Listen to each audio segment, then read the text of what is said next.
I bought a house in secret until I saw my mom showing it and offering it to my brother and his wife, saying they needed it more. I never planned to keep it a secret. But when no one asks about your life, silence becomes a habit. That's how it started, with silence. Then it became mine. All mine. I bought the house with the money I'd been saving quietly for years, plus my grandmother's inheritance that I'd kept untouched in a separate account. While my siblings accepted help like it was their birthright, I worked late cleaning teeth and spent weekends photographing weddings, graduations, families I didn't know. I cut corners. I learned to make rice 10 different ways. I said no to everything fun, indulgent, spontaneous. There was no safety net waiting for me. Just discipline, exhaustion, and the quiet thought, maybe, someday, this will pay off. The house wasn't glamorous. It was a small 2-bedroom bungalow in an older neighborhood, with creaky stairs and wallpaper from another decade. But the moment I saw it, I knew. It wasn't about the house itself. It was what it represented. Something I built on my own. Something no one gave me. I didn't tell my family. Not because I wanted revenge or power, but because I already knew how it would go. My mother would frown and ask, "Alone?" My brother would laugh like it was cute. My father would nod like I'd done something tolerable but unimpressive. They always saw me as the one who didn't need much. The quiet one. The one who just gets by. That's what people do when you don't ask for help. They assume you don't need anything. For a while, keeping it secret felt like safety. I slept on a mattress on the floor, surrounded by boxes and paint cans. I fixed the leak under the kitchen sink myself after watching 6 tutorials. I painted each room slowly, carefully. I picked out soft lighting, warm wood tones. Everything I touched felt like a small rebellion. There was no one to criticize my choices, no one to ask why I painted the bedroom a dark olive green, no one to suggest I get rid of the mismatched antique mirror, no one to remind me that I was still single like it was a problem to fix. For the first time, I had space that reflected me, not what others expected of me. I still had my apartment near work, which gave me an excuse not to say anything. I told my coworkers I was helping a friend redo a house. That was partially true. The friend was me, the house was mine. My secret.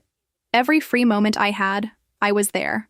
Even when I wasn't painting or fixing something, I'd sit on the back steps with tea and watch the leaves fall, letting the quiet remind me that I hadn't failed. Not really. I'd survived. I'd made it. And even if no one clapped for me, I could clap for myself. When my landlord mentioned break-ins in the neighborhood, I decided to install a basic security system with cameras around the property. It wasn't paranoia, just practical protection for my investment. I told myself, maybe one day, I'd invite them all. Host a dinner, reveal everything, let their surprise fill the space. Maybe they'd see me differently, maybe they wouldn't. But at least I could say, I did this. That day never came. 6 weeks passed. I continued working both jobs, balancing my apartment and my house like parallel lives. My mother called occasionally, usually to talk about my brother's latest business move or my sister's drama. When she asked where I'd been lately, I said, busy with work. She didn't ask what else I was busy with. I kept waiting for a moment that felt right, but it never showed up. Then, on a gray Thursday, everything shifted. It was a normal afternoon. I had just finished with a patient, a teenager who barely spoke, and was reviewing sterilization charts in the back office when my phone buzzed. I glanced down, expecting a calendar reminder. Motion detected. Front door. I paused, tapped the alert. The video opened. I frowned. My mother stood at my front door, with a key.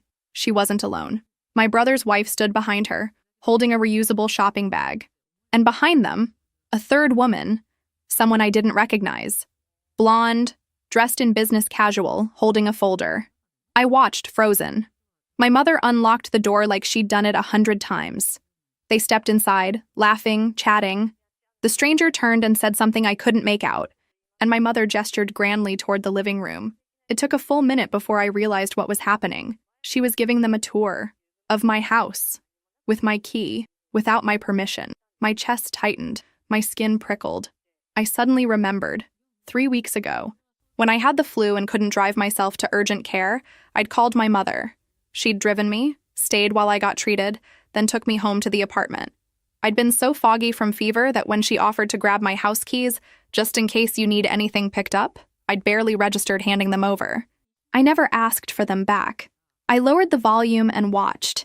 the video stuttering slightly as they moved from room to room. My house, my walls, my furniture, my refuge. They had walked right in like it belonged to them. I kept watching. They walked through the hallway like they were shopping. My mother's voice floated through the audio. The natural light in this room is lovely in the mornings. She opened the curtains I'd just hemmed last week. My sister-in-law nodded, murmured something. The stranger, who I now realized had to be a real estate agent, jotted notes on a clipboard. They stopped in the kitchen. My kitchen. I had sanded and stained those cabinets myself, replacing the knobs one by one after work, choosing a warm brass finish because it reminded me of the tiny diner where I used to eat pancakes after long shifts. My mother leaned against the counter, completely at ease, pointing out the original hardwood floors like she'd paid for them. The longer I watched, the colder I felt. I didn't yell, I didn't scream, I didn't call anyone. I just stared at my phone, breathing through my nose, trying not to shake. When they reached the second bedroom, the one I was planning to turn into a small studio for photo editing, the agent gestured to the walls, speaking clearly. With a fresh coat of paint and maybe updated blinds, this could be a perfect nursery. Nursery. That word hit like a slap. I ended the stream. My hand stayed clenched around the phone long after the screen went dark. Back in the clinic, the fluorescent lights buzzed. Someone called my name from the front desk. I didn't answer. I was sitting upright, perfectly still, but everything inside me had tipped sideways. I told my boss I had a migraine. I don't know how I made it to the parking lot without crumbling. I sat in my car, engine off, fists resting against the steering wheel, feeling the kind of stillness that comes right before a storm.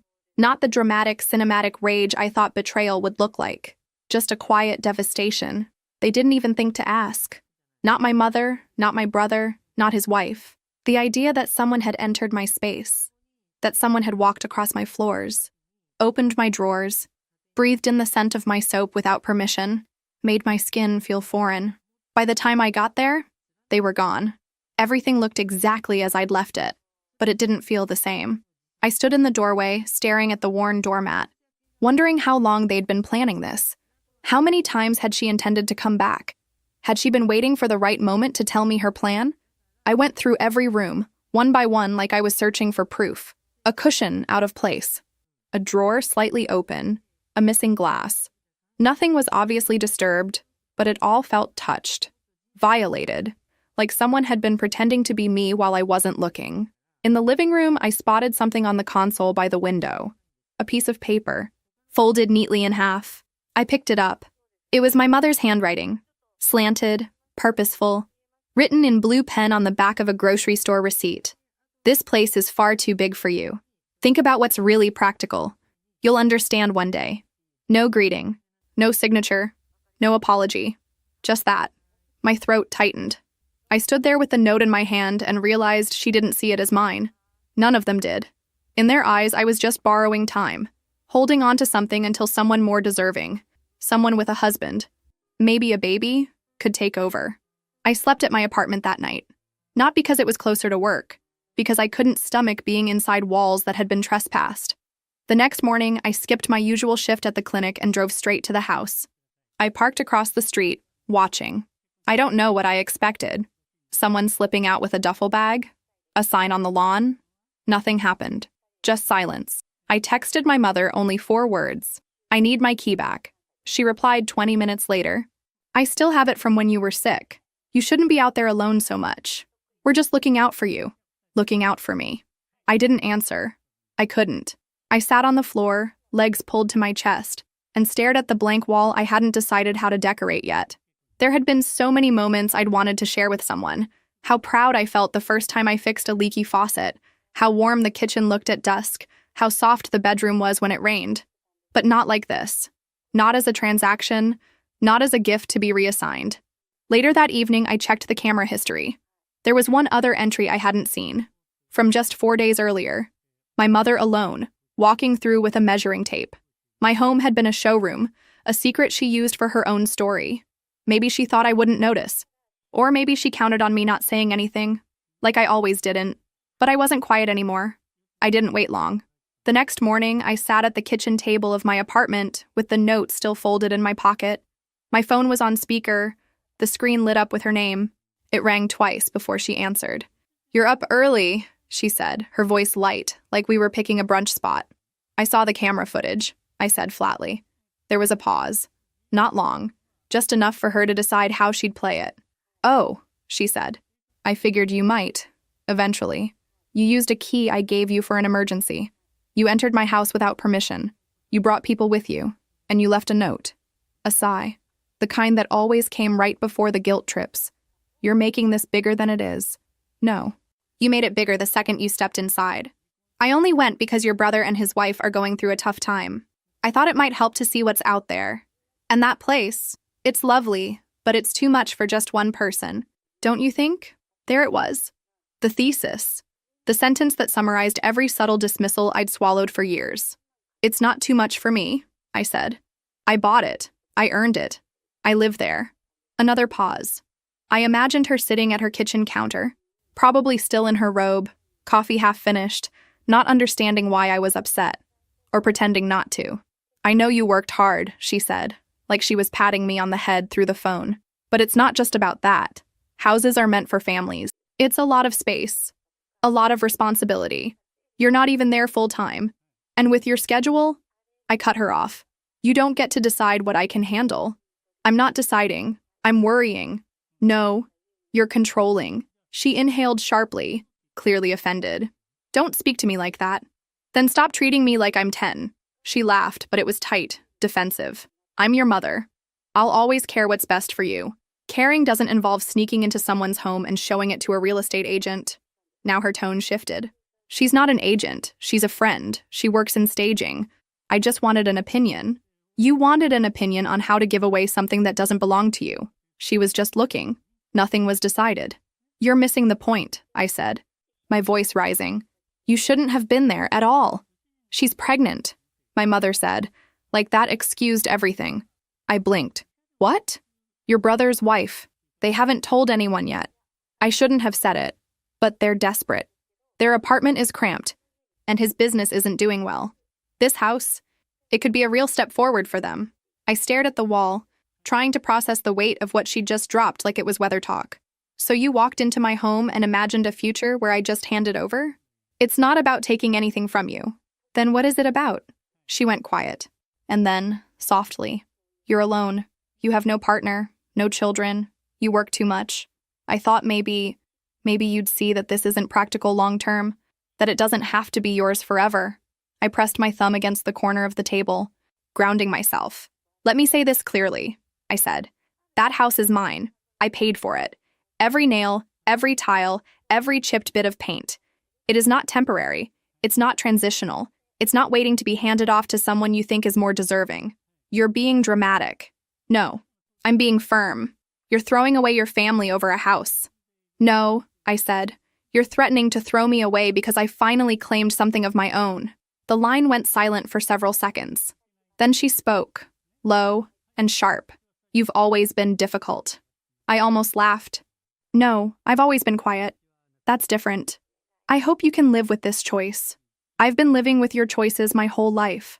I think I'll be fine. I hung up before she could reply. My hands were shaking, but I felt strangely calm, the kind of calm that only comes after a storm you didn't start, but finished. I expected an explosion afterward. Messages, calls, accusations, but there was nothing. Hours passed, then a day, then two. Not even my brother reached out. For a moment, I wondered if I'd gone too far, if I should have been softer. But then I pictured my mother, standing in my hallway with a stranger, smiling like she owned the place, like I was just someone who got in the way.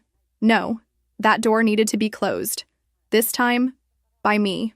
I booked the locksmith the next morning. There was no hesitation, no second guessing. I didn't even wait for the weekend.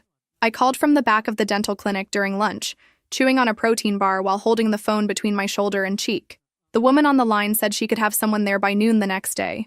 I told her I'd take off work. It was the most satisfying call I'd made in months. I arrived early.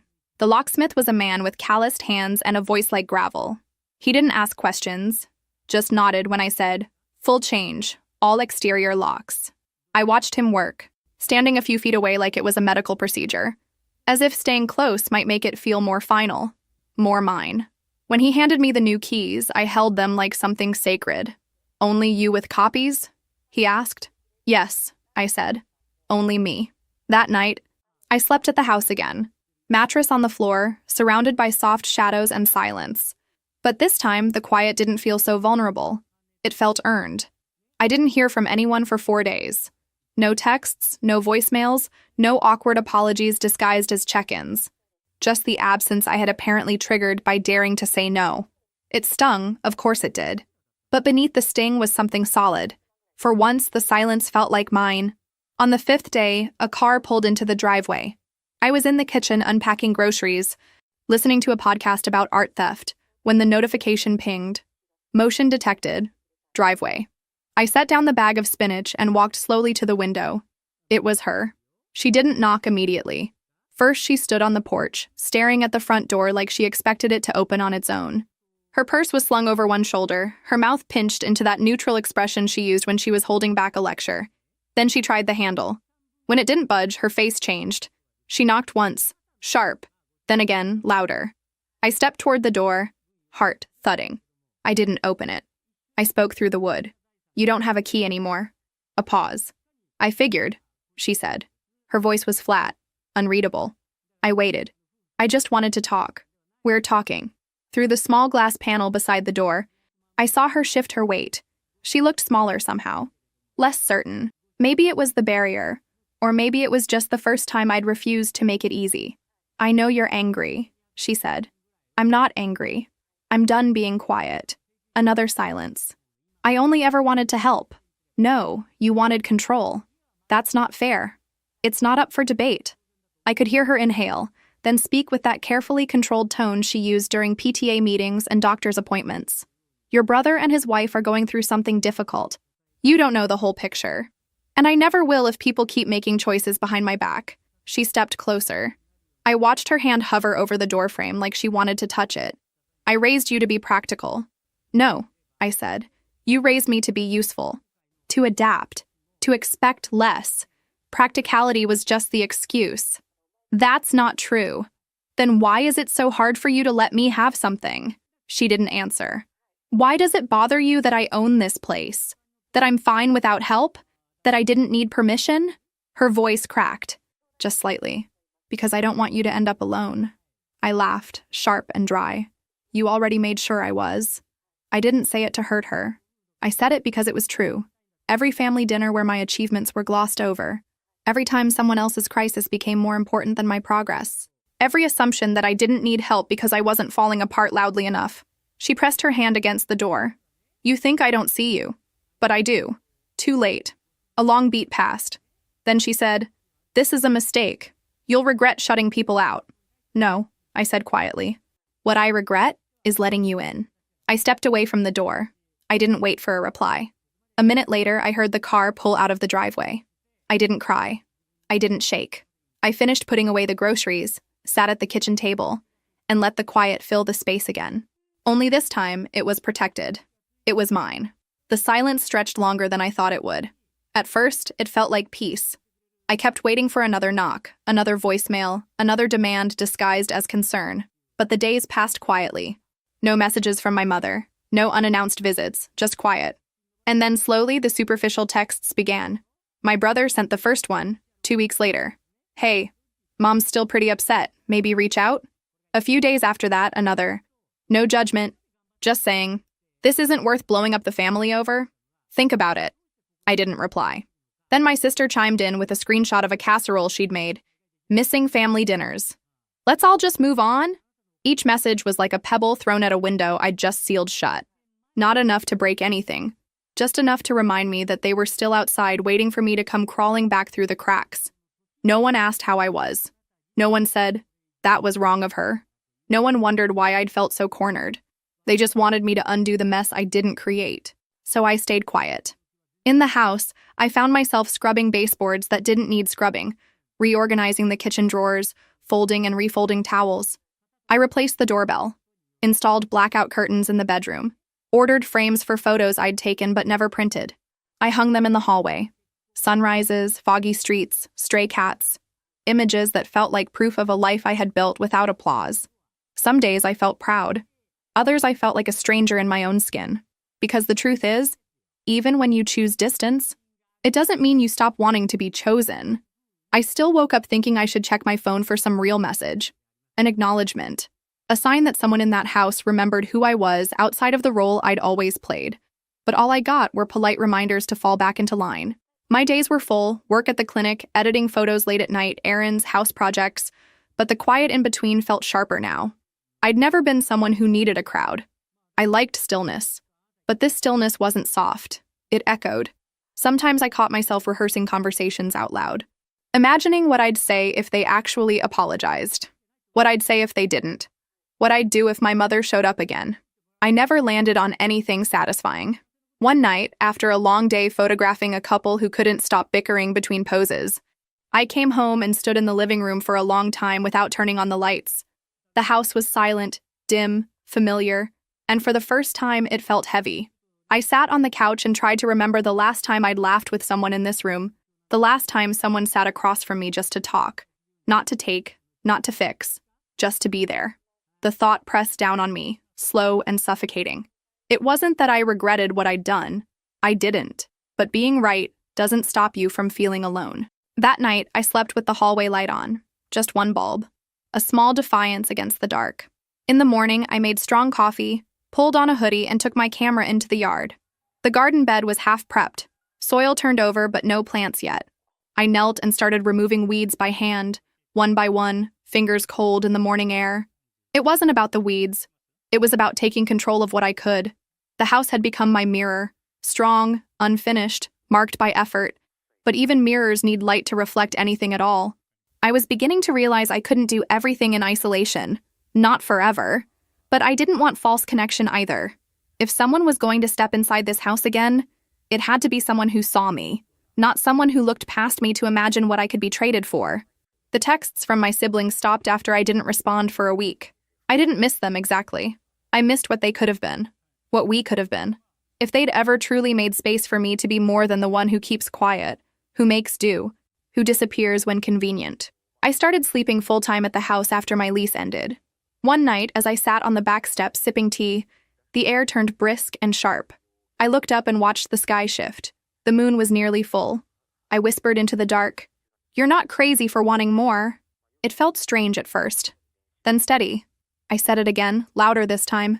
"You're not crazy for wanting more." And for once, the silence that answered didn't hurt. It agreed. She showed up on a Thursday, 3 weeks later, unannounced, holding a grocery bag in one arm and a bottle of red wine in the other.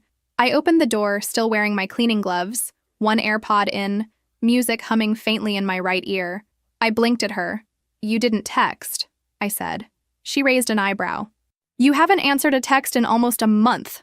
I figured you forgot how doors work." "I didn't." She held the bag up. "I brought food."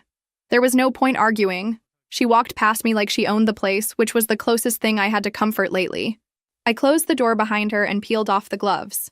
In the kitchen, she started unpacking. Crackers, soft cheese, grapes, a container of something warm that smelled like roasted garlic.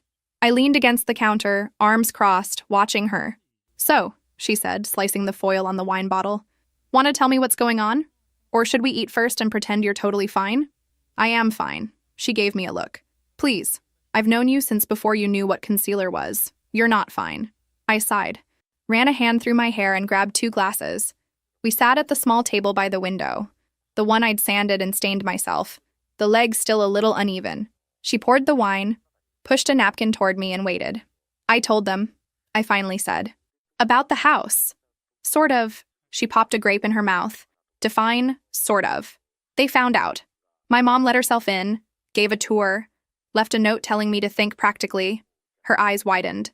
"Wait, she came inside? How did she have a key?" "I gave it to her when I was sick last month. Forgot to ask for it back." She set her glass down harder than necessary. "That's insane." "I know." "And then what?" I confronted her. She said the house was too much for someone single. She was showing it to my brother and his wife. They're expecting. Her face twisted. "So she was just repurposing your life?" I nodded. "Exactly." She leaned back in her chair, staring at me like I was an unsolved puzzle. "And what did you do?" I changed the locks, stopped responding, told her she crossed a line. "That's not just a line," she said. "That's your entire boundary smashed with a crowbar." I let the silence settle between us, broken only by the faint creak of the walls and the ticking clock above the sink. "Do you regret it?" she asked quietly. "What? The house?" "No," standing up to them. I took a sip of wine and stared at the grain in the table. Sometimes I wonder if it was worth the silence, but then I remember how she looked when she walked through my door like it was hers. And I know I couldn't stay quiet this time. She nodded slowly. "You shouldn't have to." But I did, for years. And they liked it that way. She tore a piece of bread and dipped it into the container. "I get it, really. But is this it? Is this what you wanted? A house that no one visits? A family that won't talk to you unless you apologize? It's what I needed. I was tired of shrinking to make room for everyone else." She met my eyes. "And now that you've expanded, is there room for anyone else?" The question hit me harder than I expected. I swallowed. "I don't know." She tilted her head. "You don't have to be either invisible or untouchable. There's space in between. I don't know if they deserve that space." "They probably don't," she said, not missing a beat. "But you do. You deserve connection. Real connection. Not the kind that comes with conditions or keys made behind your back." I looked around the kitchen, the lighting I'd chosen, the walls I'd painted, the silence I'd curated so carefully. "I wanted this to be mine," I said, without needing anyone's permission. "It is yours," she said. "But ownership doesn't mean isolation." I didn't respond. We finished eating in silence, not uncomfortable, just full of thoughts. Afterward, we moved to the couch. She curled her legs under her, sipping the last of the wine. I sat beside her, feet flat on the rug, hands resting on my knees. "You're strong," she said gently, "but you don't have to be alone to prove it." I closed my eyes. I just don't know how to be in the middle. It was always either be quiet and accepted, or speak up and get shut out. She rested her head against my shoulder. "Maybe this is the start of something different, something where you decide who gets in and who doesn't." That night, after she left, I sat by the front door for a long time. I didn't check the cameras. I didn't check my phone. I just listened to the quiet and asked myself, if I let someone back in, would I recognize the sound of real belonging? I wasn't sure, but for the first time, I wanted to find out. She texted me on a Monday, 5 weeks after my mother's last visit. Just a short message. "Can we talk? Just you and me, please." I stared at the screen for a full minute. I hadn't heard from her since the last group dinner weeks before the house incident. She'd been quiet during the fallout.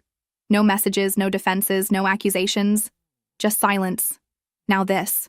I thought about ignoring it, about letting the conversation die before it began.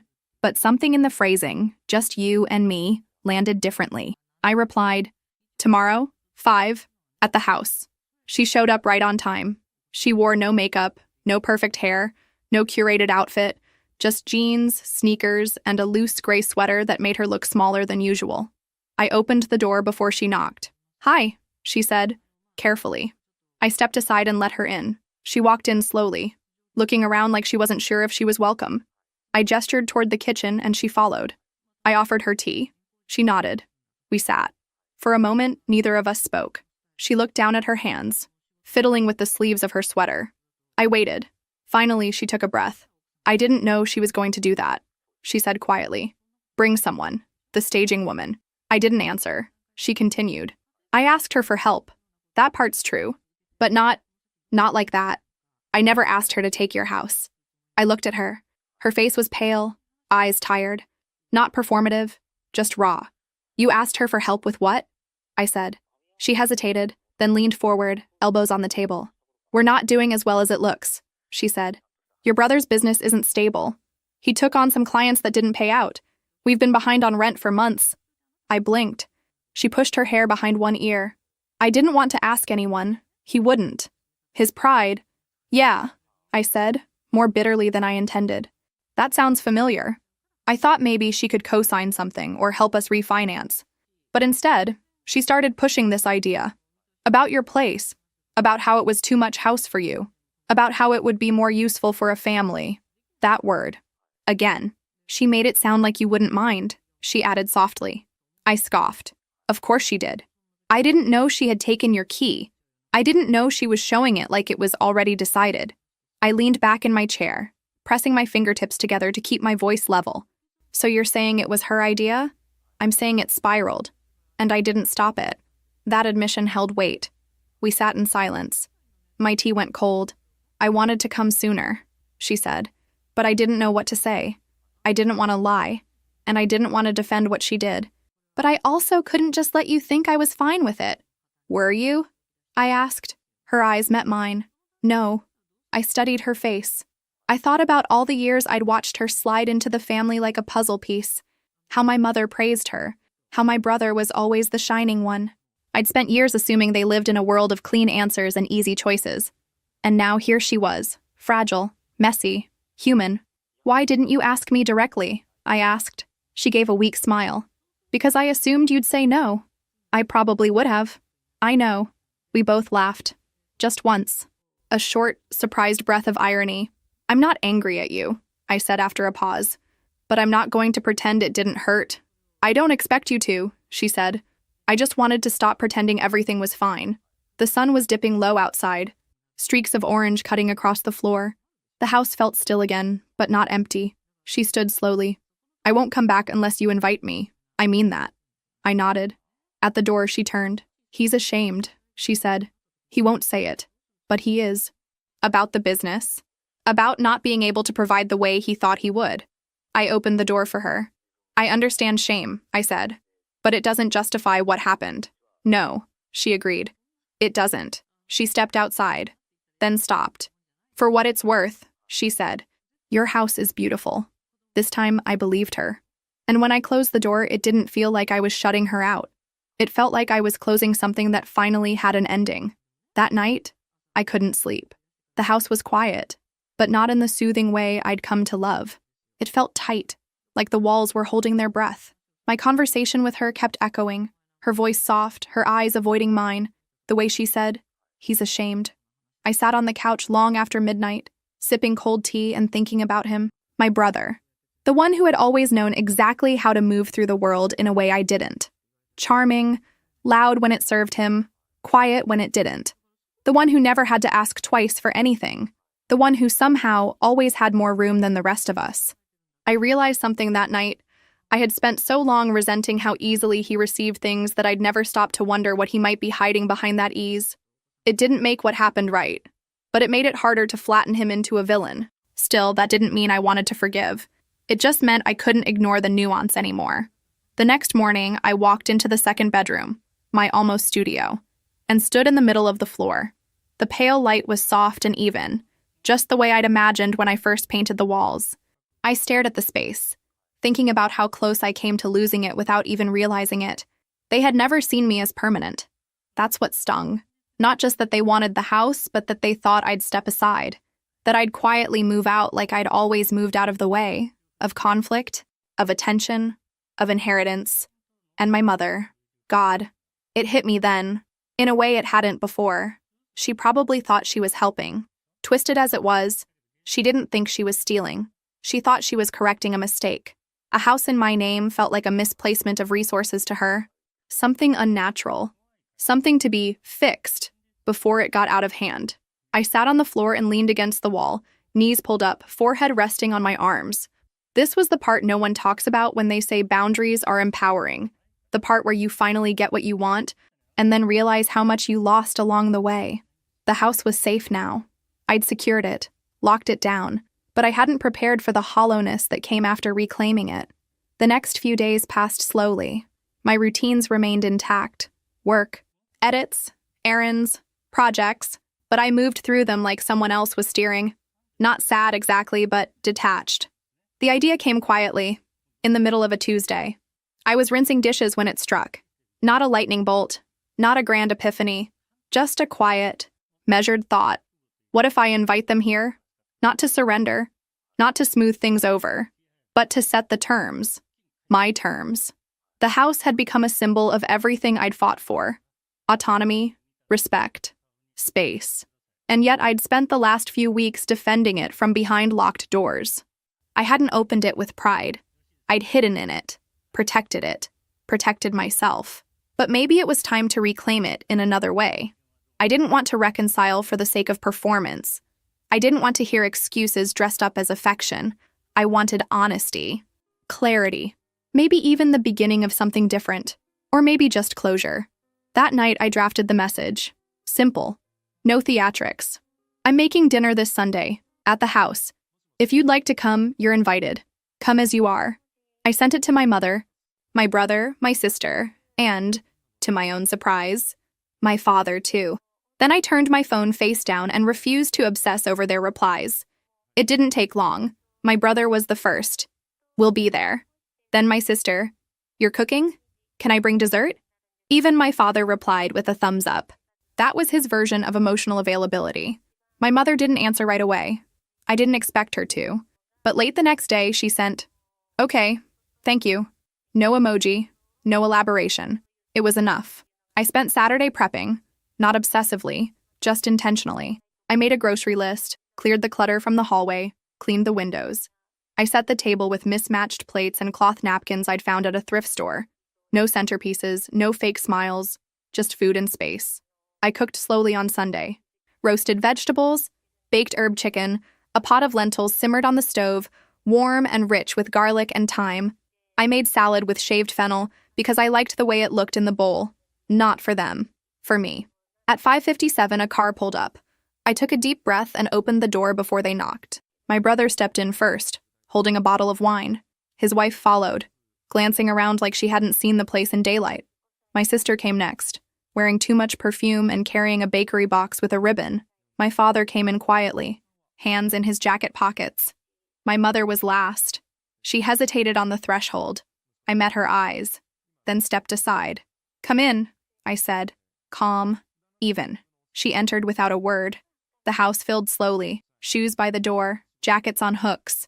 My brother wandered through the living room, muttering, "You did all this yourself?" His voice didn't carry the usual edge. My sister ran her fingers along the windowsill and said, "This paint color is perfect." I just nodded. We sat down at the table as the sun dipped low. The lighting was soft, warm. I poured water into mismatched glasses and passed dishes around. No speeches. No tension. Yet. We ate. My brother asked about the new camera I'd bought. My sister showed a picture of a friend's baby. My father said nothing but kept reaching for more lentils. Even my mother commented that the chicken was well-balanced, whatever that meant. I didn't rush it. For the first time, I didn't feel like I was hosting to earn approval. I wasn't shrinking to fit them into the room. I had built this space, and now they were sitting inside it, on my terms. After dinner, I gave them a tour. The proper kind. "This is the guest room," I said. The walls took 3 coats. In the kitchen, I pointed to the open shelves. I hung those by myself. Twice, actually. The first time they weren't level. They smiled. They nodded. No one interrupted. No one tried to correct me. In the bedroom, my sister whispered, "It feels so calm in here." "It is," I said. At the end of the tour, we returned to the living room. My brother's wife offered to help with dishes. I declined. I wanted to do it alone later, on my time. They stayed for a while, longer than I expected. No one brought up the incident. No one apologized. But there was a shift. Small, undeniable. A soft recognition in the air. When they stood to leave, my mother lingered near the door. She looked at me, not over me. Her expression was unreadable, but her voice was low, even. "You've made something beautiful." I nodded. "Thank you." She opened her mouth like she might say more, but then she just squeezed my hand once, lightly, and walked out. I stood at the door for a long moment after it closed. Not because I was unsure, but because I wasn't. They had come, they had seen, and I had remained whole. After everyone left, I cleaned the kitchen slowly, methodically. The dishes clinked softly in the sink. The leftover wine sat open on the counter, catching the last light from the window. It hadn't been perfect. No one had fallen to their knees apologizing. No one had delivered the speech I'd sometimes imagined, the one where they acknowledged every moment I'd been overlooked, every assumption they'd made about my silence.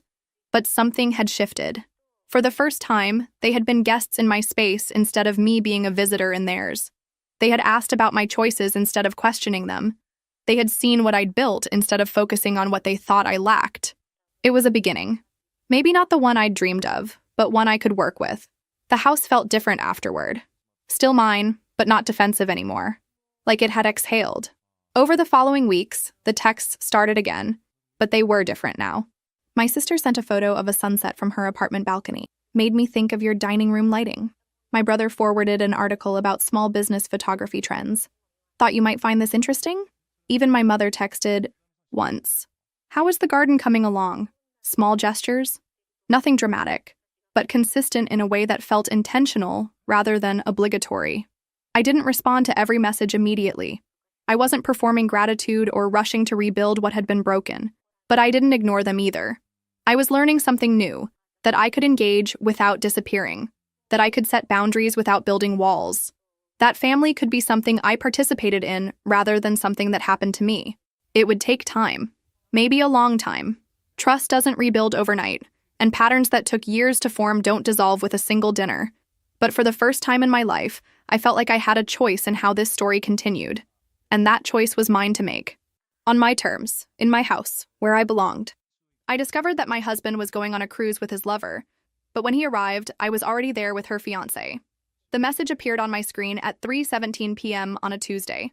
An email confirmation forwarded from Paradise Cruise Lines, not sent to me, but accidentally shared to our family cloud account.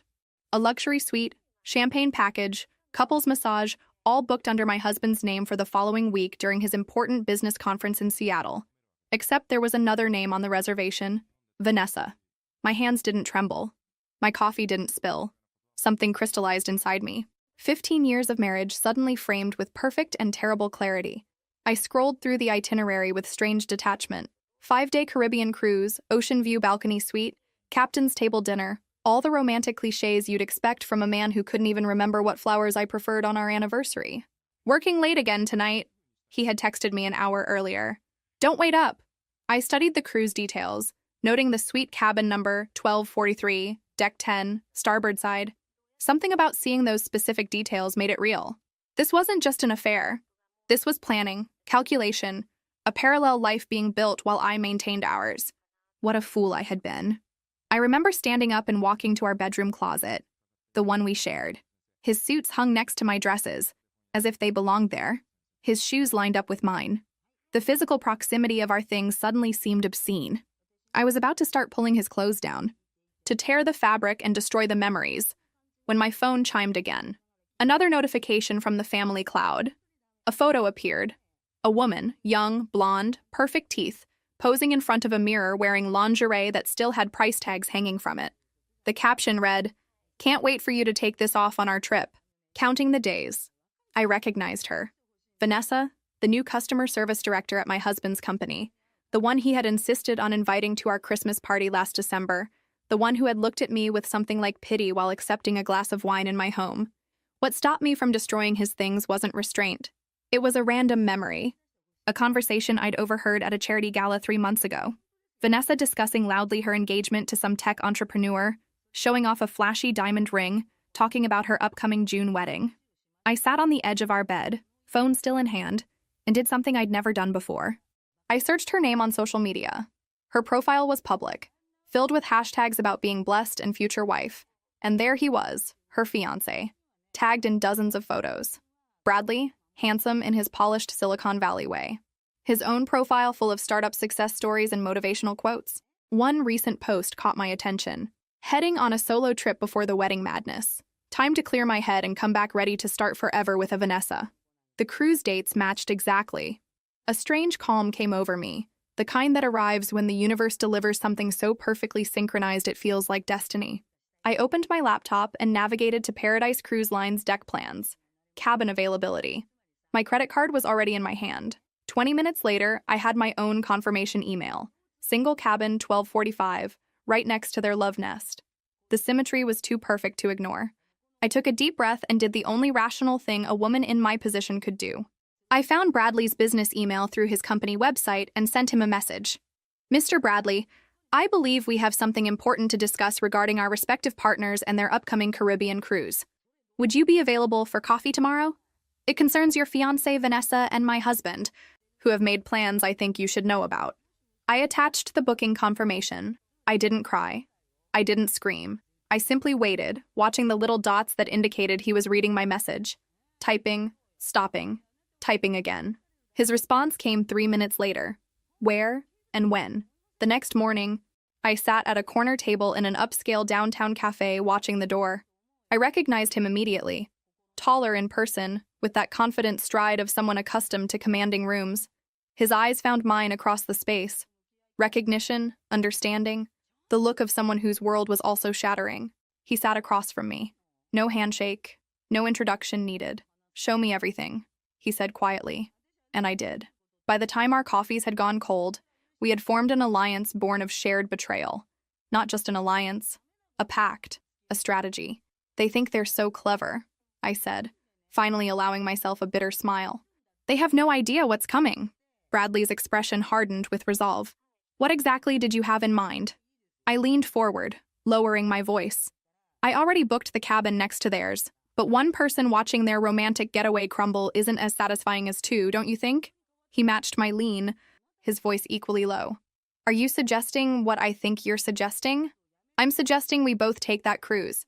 I'm suggesting we become very, very good friends who just happen to be everywhere they are. I'm suggesting we make this the vacation they'll never forget, for all the wrong reasons." For the first time since we'd sat down, Bradley smiled. It wasn't a pleasant smile. It was the smile of someone imagining sweet, calculated retribution.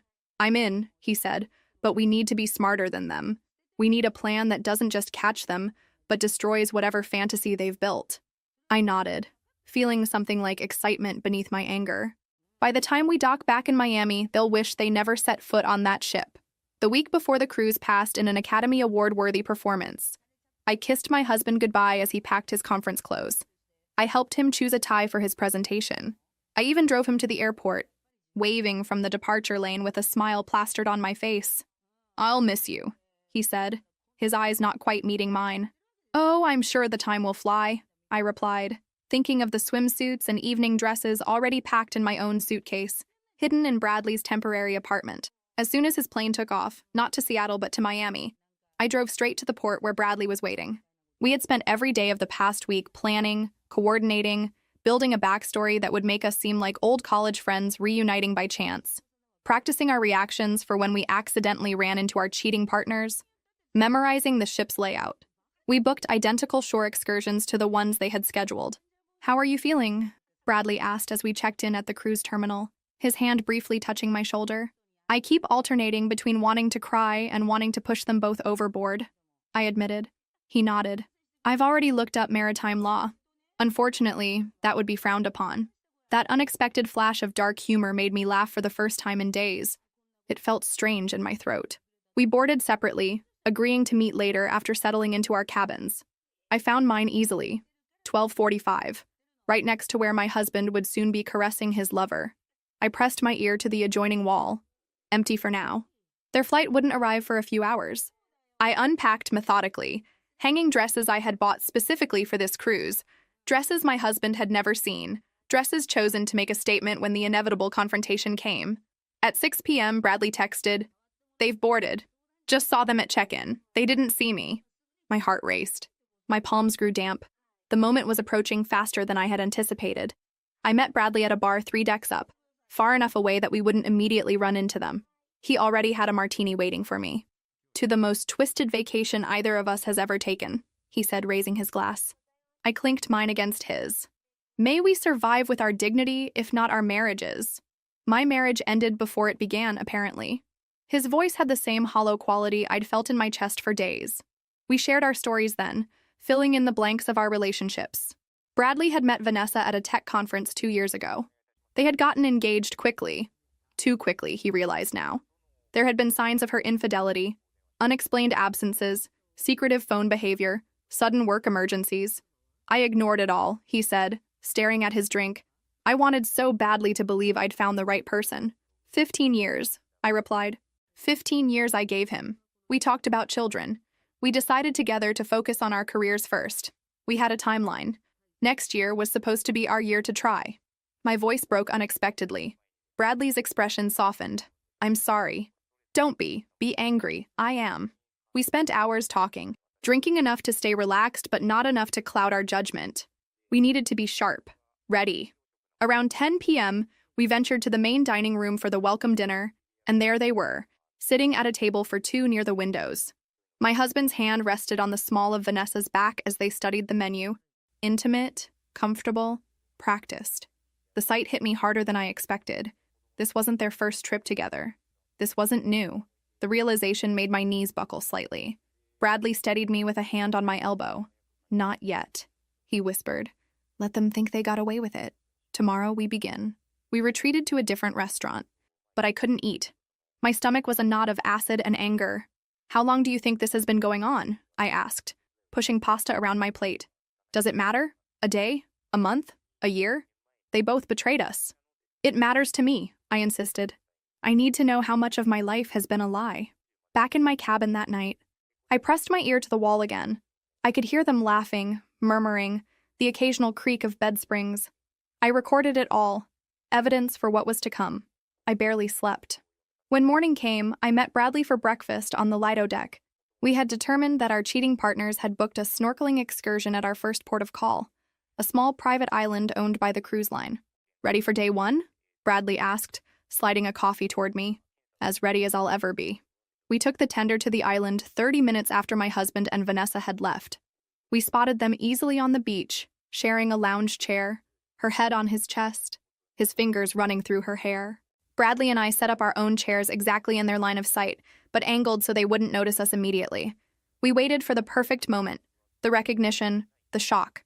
It came when my husband stood up to get drinks from the beach bar. He turned, 2 frozen cocktails in hand, and froze mid-step when he saw me.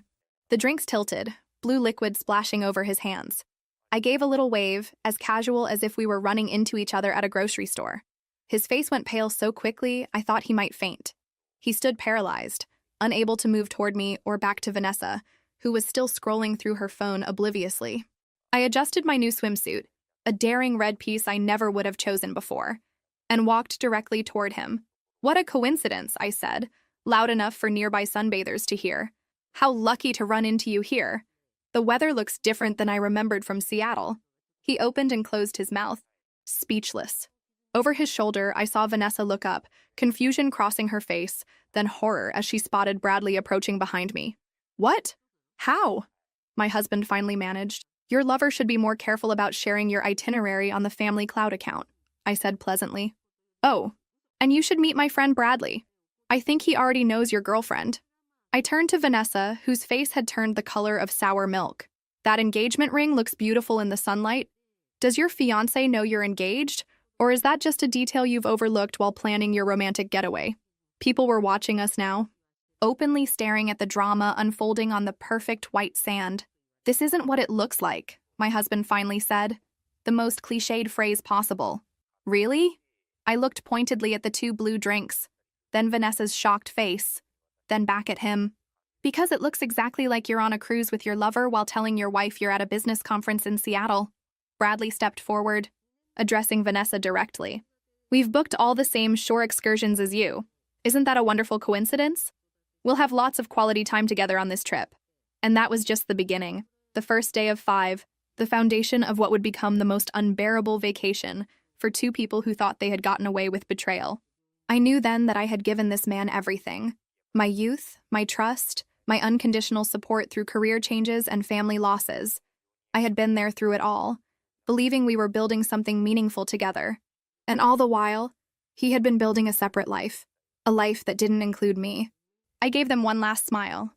"Enjoy your drinks. The cruise is just beginning." That night, Bradley and I regrouped in my cabin, analyzing the day's confrontation and fine-tuning our strategy for the days ahead. The initial shock had provided satisfaction, but it wasn't enough. Nowhere near enough for the depth of their betrayal. "They're rattled," Bradley observed, pacing the small confines of my room. I intercepted Vanessa trying to change their dinner reservations and shore excursions. I nodded, scrolling through the ship's app on my tablet. "They won't get far. I've befriended 3 crew members who keep me updated on any changes they try to make."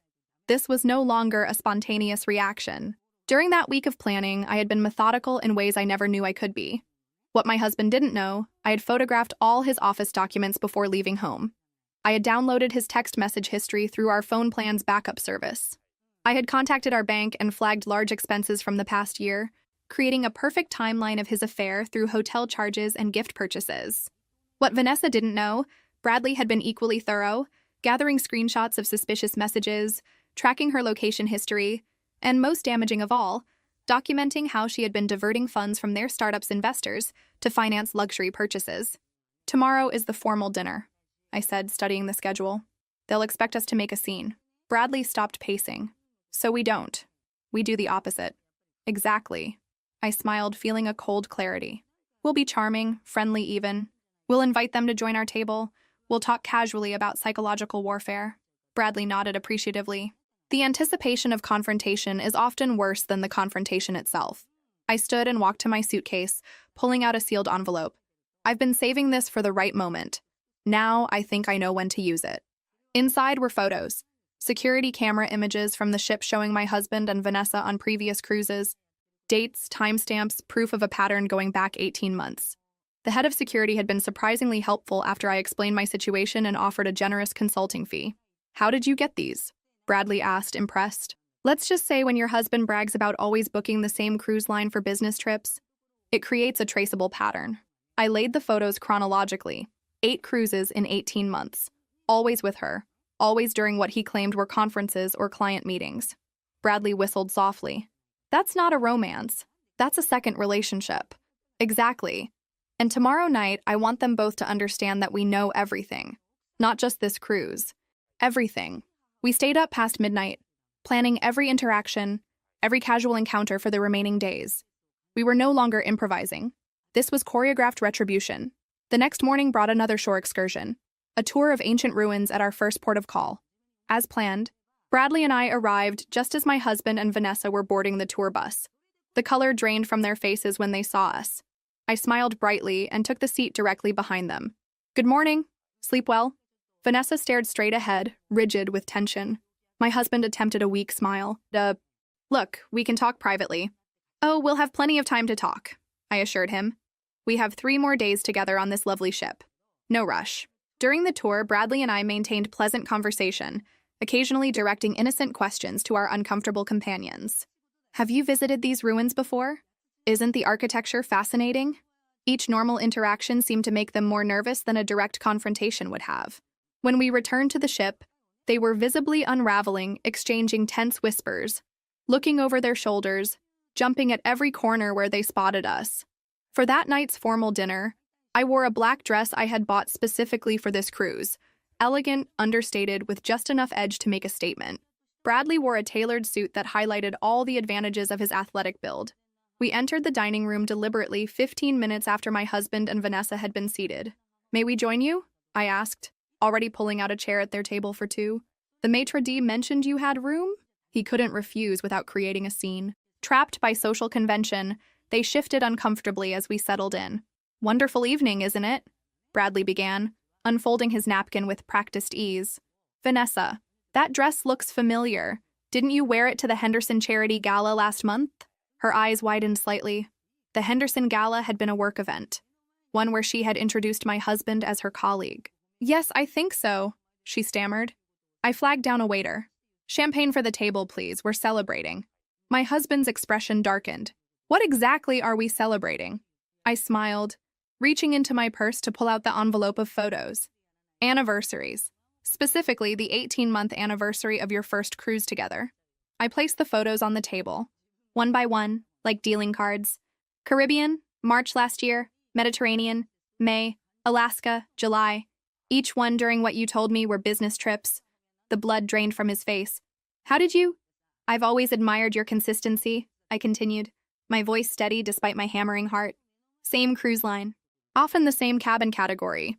Made tracking surprisingly easy. Vanessa's hand trembled as she reached for her water glass. Bradley chose that moment to make his contribution. Speaking of consistency, he said, sliding a folder across the table toward Vanessa. I've been reviewing our company's finances. Interesting pattern of withdrawals that coincides with the dates of these cruises. Her glass froze halfway to her lips. That's not, you can't prove. Our investors were quite interested in the documentation, Bradley continued calmly.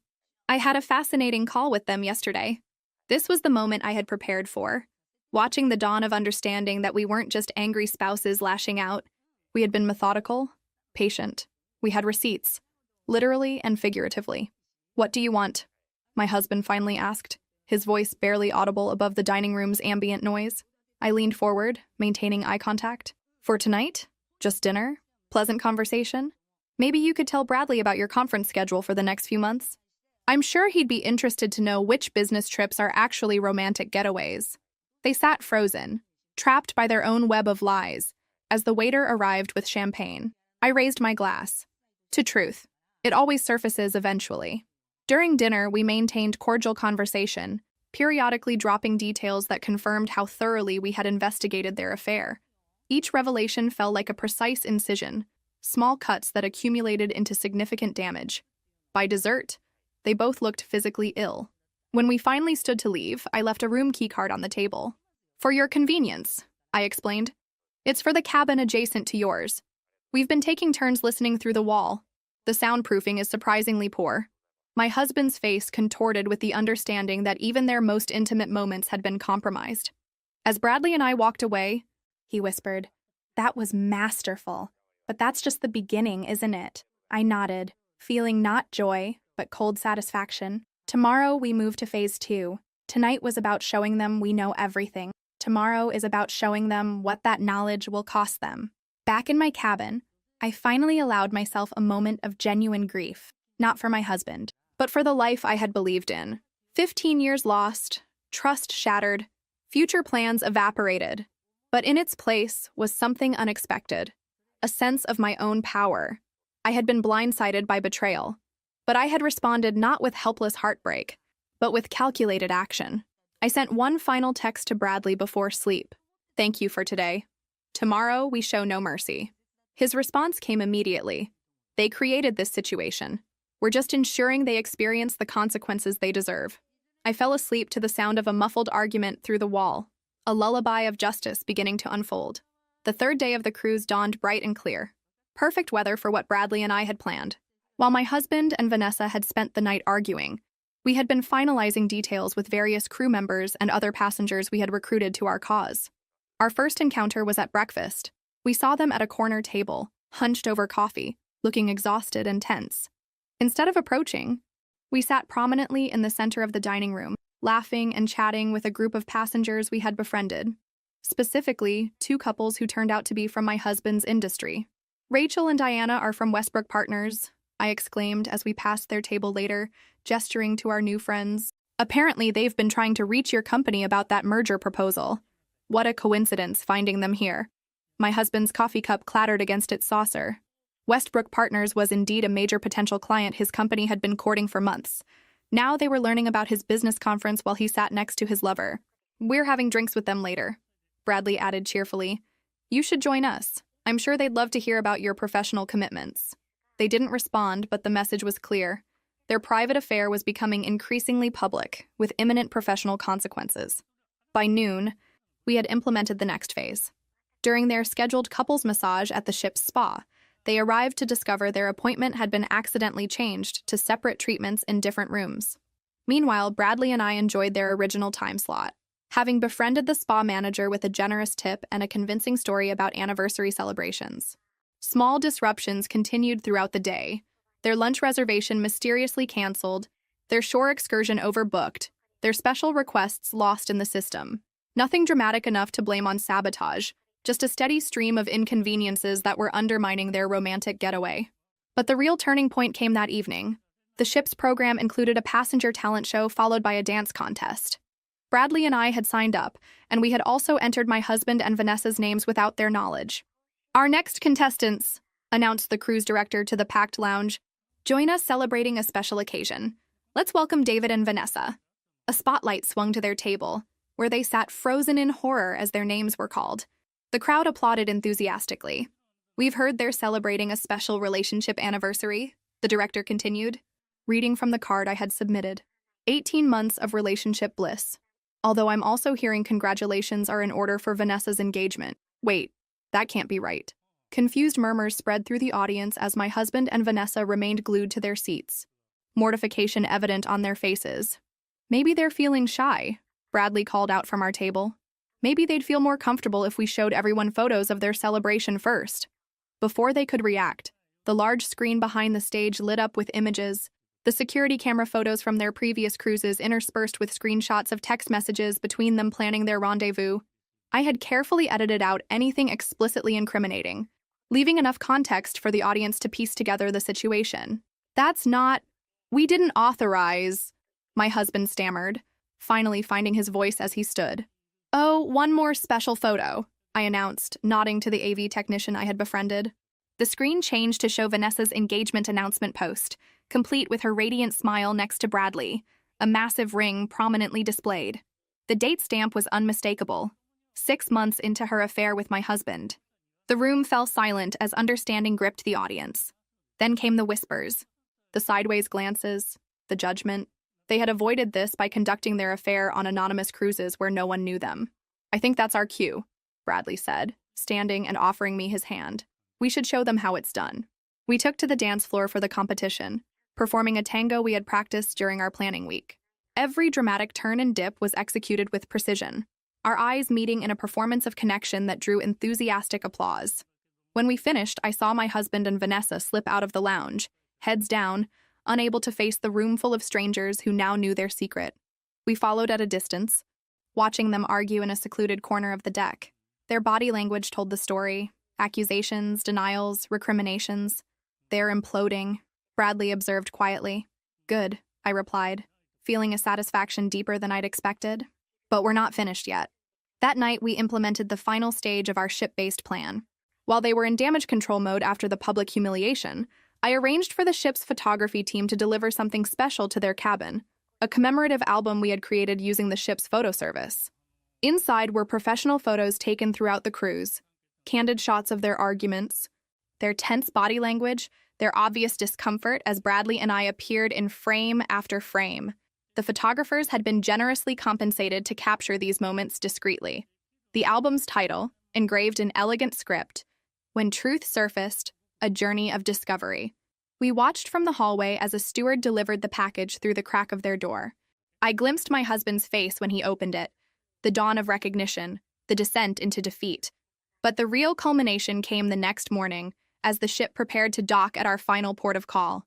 Bradley and I had arranged for a special announcement over the ship's PA system.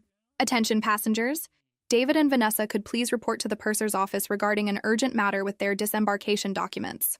When they arrived, visibly anxious, they found not just the purser, but also a representative from the cruise line's corporate office, who happened to be aboard. Another fortunate connection we had made. Mr. David, Ms. Vanessa, the representative began formally. It has come to our attention that you may have used fraudulent information when booking this cruise. My husband frowned. What are you talking about? Your booking indicates this trip was reserved through your company as a business expense, with tax documentation filed accordingly. However, the nature of your stay appears to be personal rather than professional. Vanessa paled. That's not... We didn't... Furthermore, the representative continued, there's the matter of using company credit cards for non-business expenses, which has been flagged by your company's compliance department. Bradley and I watched from a discreet distance as my husband's professional world began collapsing in real time. The evidence we had gathered, including email exchanges I had forwarded to his company's ethics hotline, had triggered an internal investigation. Meanwhile, Vanessa received her own devastating news. Her access to their startup's financial accounts had been frozen pending an audit directed by investors. Bradley had moved quickly, and her financial manipulations were now under scrutiny. As they stood there, their carefully constructed parallel lives disintegrating around them, I felt a strange elation. Not happiness, not exactly vindication, but a deep sense of justice. This isn't just about the betrayal, I said quietly to Bradley as we watched from afar. It's about the calculation, the premeditation, the years of lies. He nodded. They thought they were too smart to get caught, too arrogant to face consequences. Do you regret anything? I asked, suddenly curious about his feelings now that our plan was nearing its end. Bradley considered this for a moment. I regret trusting someone who didn't deserve it. I regret not seeing the signs earlier. But this, he gestured toward the scene unfolding, this I don't regret at all. When my husband and Vanessa emerged from the purser's office, their faces ashen with the understanding that their actions had real-world consequences beyond their romantic entanglement, I stepped into their path. Enjoy the cruise? I asked, my voice steady and clear. My husband looked at me with new eyes. Not anger or defiance, but something like fear. Fear of what else I might know, what else I might have done. This is just the beginning, I told him quietly. When we dock tomorrow, you'll find your belongings packed and waiting at a hotel. The locks have been changed. Divorce papers are with my lawyer, and every member of our family and social circle has received a detailed account of how and why our marriage ended. I turned to Vanessa. As for you, I wonder if your wedding vendors will refund your deposits.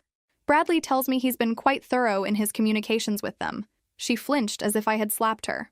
The thing about betrayal, I continued, addressing both of them, is that it shows who people really are. You both showed me exactly who you are. I'm just making sure everyone else sees it too. With that, Bradley and I walked away, leaving them standing in shock in our wake. That night, our final night on the ship, we dined at the captain's table. The reservation originally made for my husband and Vanessa, now transferred to us through the connections we had cultivated. To new beginnings, Bradley proposed, raising his glass. I clinked mine against his, feeling lighter than I had in years. And to truth, no matter how painful, always setting you free. 6 months after that fateful cruise, I stood on a different deck, this one belonging to my new waterfront condo. The ocean stretched before me, infinite and uncertain, like my future. But for the first time in a long while, that uncertainty felt exhilarating, rather than terrifying. The divorce had been finalized with surprising speed.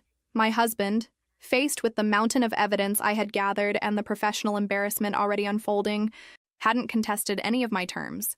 His affair had cost him more than just his marriage. The ethics investigation at his company had resulted in a demotion and professional censure. The cruise line had also banned him from future bookings after determining he had indeed committed fraud with his business expense claims. As for Vanessa, her story had unraveled even more dramatically. The financial irregularities Bradley had uncovered were just the tip of the iceberg. Once investors began looking closely at their startup's books, they found a pattern of embezzlement that led to criminal charges. Her wedding, needless to say, never materialized, though the canceled vendor contracts and non-refundable deposits had created a financial burden that compounded her legal troubles.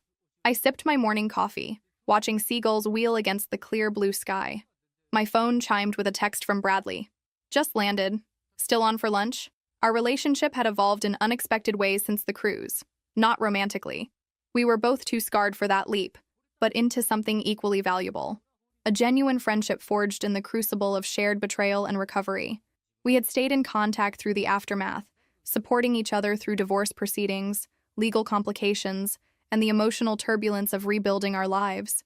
He had relocated to open a new office of his now thriving company in my coastal city, a business decision that had coincided with my own relocation after the divorce.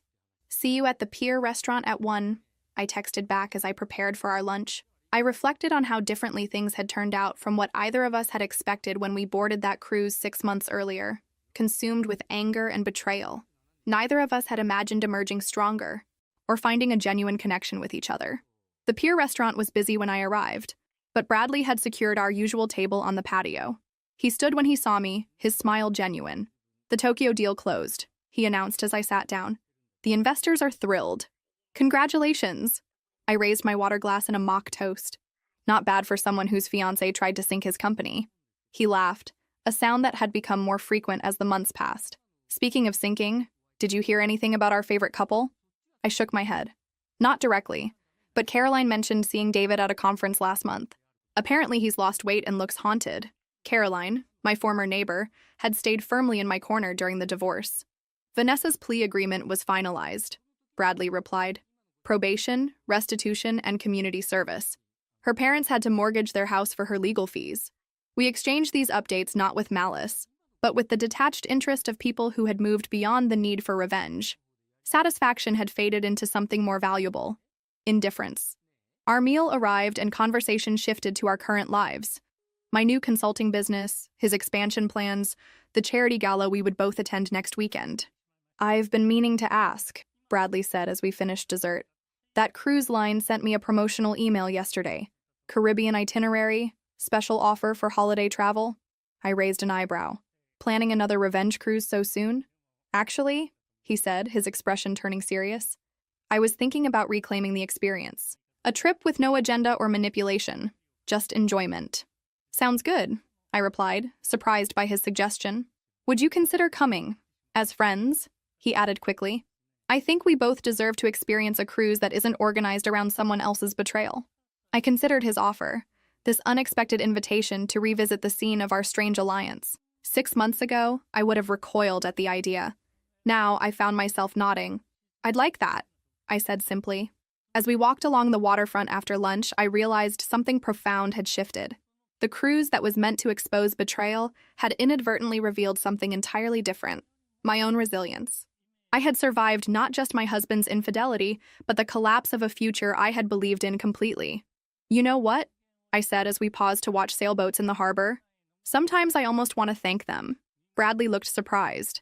Thank them for what? For forcing me to become someone stronger than I ever knew I could be.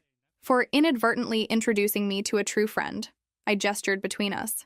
Their betrayal was painful, but what came after? I wouldn't change it for anything. He nodded slowly. I've had the same thought. If Vanessa hadn't cheated, I'd be married to someone who was willing to steal from our company and lie to my face daily. Instead, I'm here, rebuilding something authentic. The sun gleamed on the water, casting everything in golden light. In that moment, I realized the most unexpected outcome of all. True closure doesn't come from revenge, however satisfying it might be. It comes from building something new from the wreckage, something honest and real. So, Bradley said, checking his watch, I should head back for my conference call. But about that cruise, winter vacation, New Year's itinerary, I smiled, feeling a lightness that had once seemed impossible. New Year sounds perfect, an appropriate way to start the next chapter. As we said goodbye, I took one last look at the ocean, the same ocean we had sailed during that fateful cruise. The water that had carried us through betrayal now stretched before me as a symbol of possibility. The horizon was open, the future unwritten, and for the first time in years, I was genuinely excited to see what came next. During the dinner I organized with some friends, the one who never pays showed up for the celebration, but I had a plan. My name is Nicole, and I need to tell you this story. I'm 28 years old. I work at a digital marketing company for 2 years, and until recently, I was one of those people who always avoid conflict. You know that type who prefers to swallow frogs rather than create confusion? That was me. But some situations in life force us to show who we really are underneath this facade of a nice person. It all started when Tiffany arrived at the company. She was 31 years old, impeccable blonde hair, always well-dressed, and a confidence that I secretly envied. On her first day, I remember thinking, what an elegant woman. If I had known what was coming. The first signs were subtle. During the welcome lunch we organized for her, when the bill arrived and everyone started calculating their share, Tiffany suddenly became very busy on her phone. Oh, guys, sorry, it's my mom calling with an emergency, she said, leaving hurriedly. Can you divide for me? I'll transfer later. Of course she never transferred. The following week, during a happy hour, the same thing. Tiffany ordered 3 expensive cocktails, went to the bathroom when it was time to pay, and came back saying her card had a system problem. Lucas, who was always too kind for his own good, ended up paying her share. I watched all this with a mixture of disbelief and admiration for her audacity. How does someone manage to do this without feeling shame? And most impressive, she did it with a naturalness that almost convinced you it was coincidence. The pattern repeated for months. Tiffany always found a creative excuse at the H hour. I forgot my wallet in the car. My bank app is down. I just received an emergency call.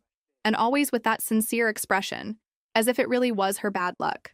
Meanwhile, I noticed she drove a brand new Audi, used bags that cost more than my monthly salary, and always had her nails done at those expensive salons downtown. Her desk at the office was always full of shopping bags from stores I only knew by sight. During group lunches, she invariably forgot her wallet or received an urgent call precisely when the bill arrived. At after-work happy hours, she always ordered the most expensive drinks, but mysteriously needed to rush out before settling accounts, promising to transfer later, something that never happened. After 6 months observing this behavior, I began to realize it wasn't just coincidence or bad luck. It was a well-planned system. Tiffany had turned into art the ability to exploit colleagues' goodwill, always taking advantage of our politeness and reluctance to create conflict. The most irritating thing is that she didn't seem to have real financial problems. On the contrary, she lived flaunting a lifestyle that most of us only dreamed of. It was clear she simply didn't want to pay when she could make others pay for her. I started mentally documenting each incident, each lame excuse, each broken promise. Without knowing that soon I would have the perfect opportunity to use all this information, the truth is I was starting to feel like an idiot for allowing this to continue happening. Not just with me, but seeing her do this to genuinely good people like Lucas, who works hard to support his sick mother, or Zoe, who had just moved and was trying to establish herself in the city. One day, during another group lunch, I watched Tiffany execute her usual performance. This time, she had ordered the most expensive dish on the menu, a grilled salmon for $45, while the rest of us opted for more affordable options. When it came time to pay, she received an urgent call from the dentist and had to rush out. Guys, sorry. My dentist said my root canal is inflaming and I need to go right now, she announced dramatically, already grabbing her purse. Can you guys divide for me? I promise I'll transfer today. Of course she didn't transfer, and worse. The following Monday, she was flaunting a new cut and hair color that clearly cost more than $300. When someone complimented it, she responded casually, "Oh, I went to my usual salon. This weekend I also took advantage and did hydration, eyebrow design, and nails. I need to take care of myself, right?" It was at that moment I understood it wasn't a matter of money for emergencies. It was a matter of priorities. For Tiffany, taking care of appearance was mandatory investment. But paying her share in outings with colleagues was dispensable. After all, there was always someone to cover for her. The last straw came on a Tuesday in October that I'll never forget. It was Zoe's birthday, our 25-year-old graphic designer. She's one of those genuinely sweet people, came from Oregon a few months ago and was still adapting to big city life. To celebrate, she brought a tray of her grandmother's special brownies. "It's a family recipe," she explained, all proud, while uncovering the tray in the break room. "Belgian imported chocolate and pecan nuts that my grandmother sends from Oregon. She always made them when I was a child on my birthdays." You could see on her face how much that meant. The care she put into waking up at 5 in the morning to make something special to share with us. The tray was beautifully arranged with 12 perfectly cut brownies, each decorated with a pecan nut on top. Zoe had even placed a handwritten card. "Thank you for making my first year here so special." Tiffany arrived late that day, as always. When she saw the brownies in the break room, she simply devoured half the tray before other colleagues could try them. I was getting coffee when I saw the scene, her eating one after another, as if she owned them, not even bothering to read Zoe's little card. When Zoe arrived in the room to call everyone and saw that only 4 brownies remained for a team of 15 people, her face completely fell apart. "Tiffany," she said delicately, still trying to maintain composure, "I had made them for everyone to try. They were for us to celebrate together." Tiffany's response left me speechless, and was the moment I realized she wasn't just opportunistic, but genuinely cruel. "Oh, sorry, but they were kind of dry anyway," she said, licking her fingers theatrically. "You should use a better recipe next time. Maybe less flour. And this chocolate seems to be one of those cheap ones from the supermarket." I saw tears forming in Zoe's eyes. She had spent more than $100 on imported ingredients, had woken up in the middle of the night, and had still been publicly humiliated. Other colleagues started arriving in the room at that moment, and the situation became even more embarrassing when they realized what had happened.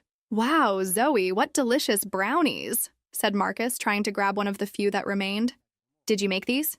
"Yes," Zoe responded with a choked voice. "But I think they didn't turn out very good." It was at that moment something inside me changed forever. It wasn't about money or restaurant bills anymore. It was about basic respect, about human decency, about protecting good people from predators like Tiffany. She had crossed a line I didn't even know existed until I saw it being crossed so cruelly and unnecessarily. A week after the brownie incident, Tiffany's behavior reached a new level of lowness that I couldn't imagine being possible. We had agreed to order Hawaiian food for a group lunch at the office. It was a Friday, and everyone was excited to relax a bit after a tough week. Lucas had carefully chosen a special poke bowl with salmon and tuna, the most expensive on the menu, which cost almost $40. For him, who was always very controlled with expenses, that represented a small luxury he rarely allowed himself. I remember him commenting, "Only once a month I give myself this gift." When the food arrived, Lucas was on an important call with a client from the West Coast. It was a negotiation he had been working on for 3 weeks to close a 6-month contract, so he couldn't simply hang up. He made a gesture to everyone indicating it would be quick, and left his food on the kitchen table, along with the others. Tiffany saw his poke bowl on the table and, without any ceremony, took it and started eating. It wasn't an innocent mistake. She looked around, saw that no one was paying attention, and simply appropriated the most expensive food that had been ordered. When Lucas finally managed to end the call 15 minutes later and returned to get his lunch, he found only the empty container in the trash.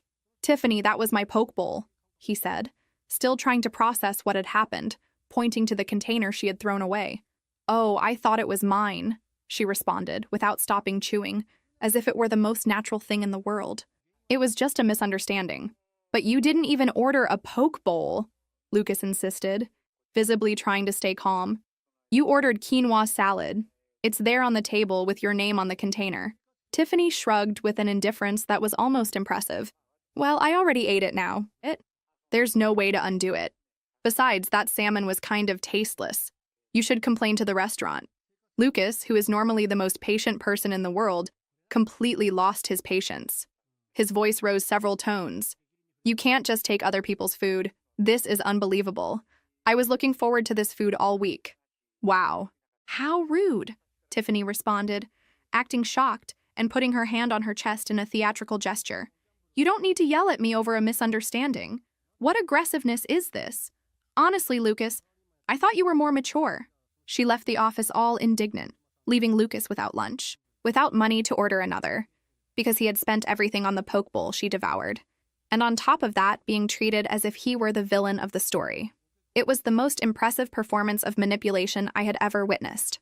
In a matter of seconds, she transformed Lucas from victim to aggressor, and still came out as the offended party.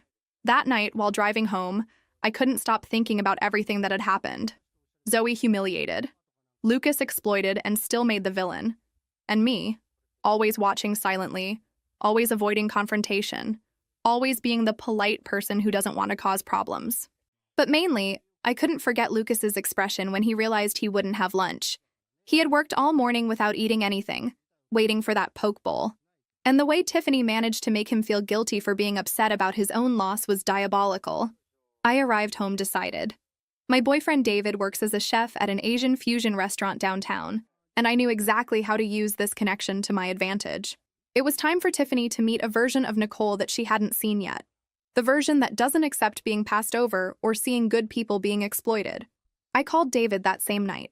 Love, I need a favor. Do you guys still give discounts for corporate groups? When he confirmed, I smiled for the first time in weeks. Finally, I had a plan that could work. The next morning, I sent an email to 8 people from the office, including Tiffany. Guys, how about we organize a get-together on Friday? I found an incredible restaurant that gives discounts for groups. It'll be at Sakura Fusion at 7 at night. The discount is on me. When some closer friends warned me about including Tiffany on the list, I just smiled mysteriously. Trust me, I said. This time will be different. I chose Sakura Fusion strategically. It wasn't just because of the connection with David, but because of the perfect location for my plan. The restaurant is on the 22nd floor of a commercial building, with a single entrance controlled by elevators. Once up there, it's practically impossible to leave discreetly without being noticed by everyone at the table. Besides, the dishes cost between $35 and $65 each. It wasn't exorbitant for a sophisticated place, but expensive enough to make any escape attempt embarrassing. And David had guaranteed me a private table at the back of the restaurant, away from the main movement, and more importantly, away from any discreet exit. During the week, I observed Tiffany at the office with a new perspective. Now that I knew what to look for, I could see all the small signs of her manipulative behavior. The way she always positioned herself away from the bill at restaurants. How she mysteriously needed to answer important calls when it was time to split expenses. The calculated way she made her emergencies arise. David helped me plan every detail. Are you sure you don't want to tell me what the complete plan is? He asked during the week, curious about my sudden determination to organize this dinner. Just trust me, I replied, and make sure our table is as isolated as possible. I need it to be impossible to leave without everyone seeing. On Thursday, Tiffany even tried to find out more details about the dinner. Nicole, what kind of food do they serve at this place? She asked with an innocent smile that I now recognized as calculated. Is it very expensive? I don't want it to be an embarrassing situation for anyone. The irony of her concern about embarrassing situations almost made me laugh.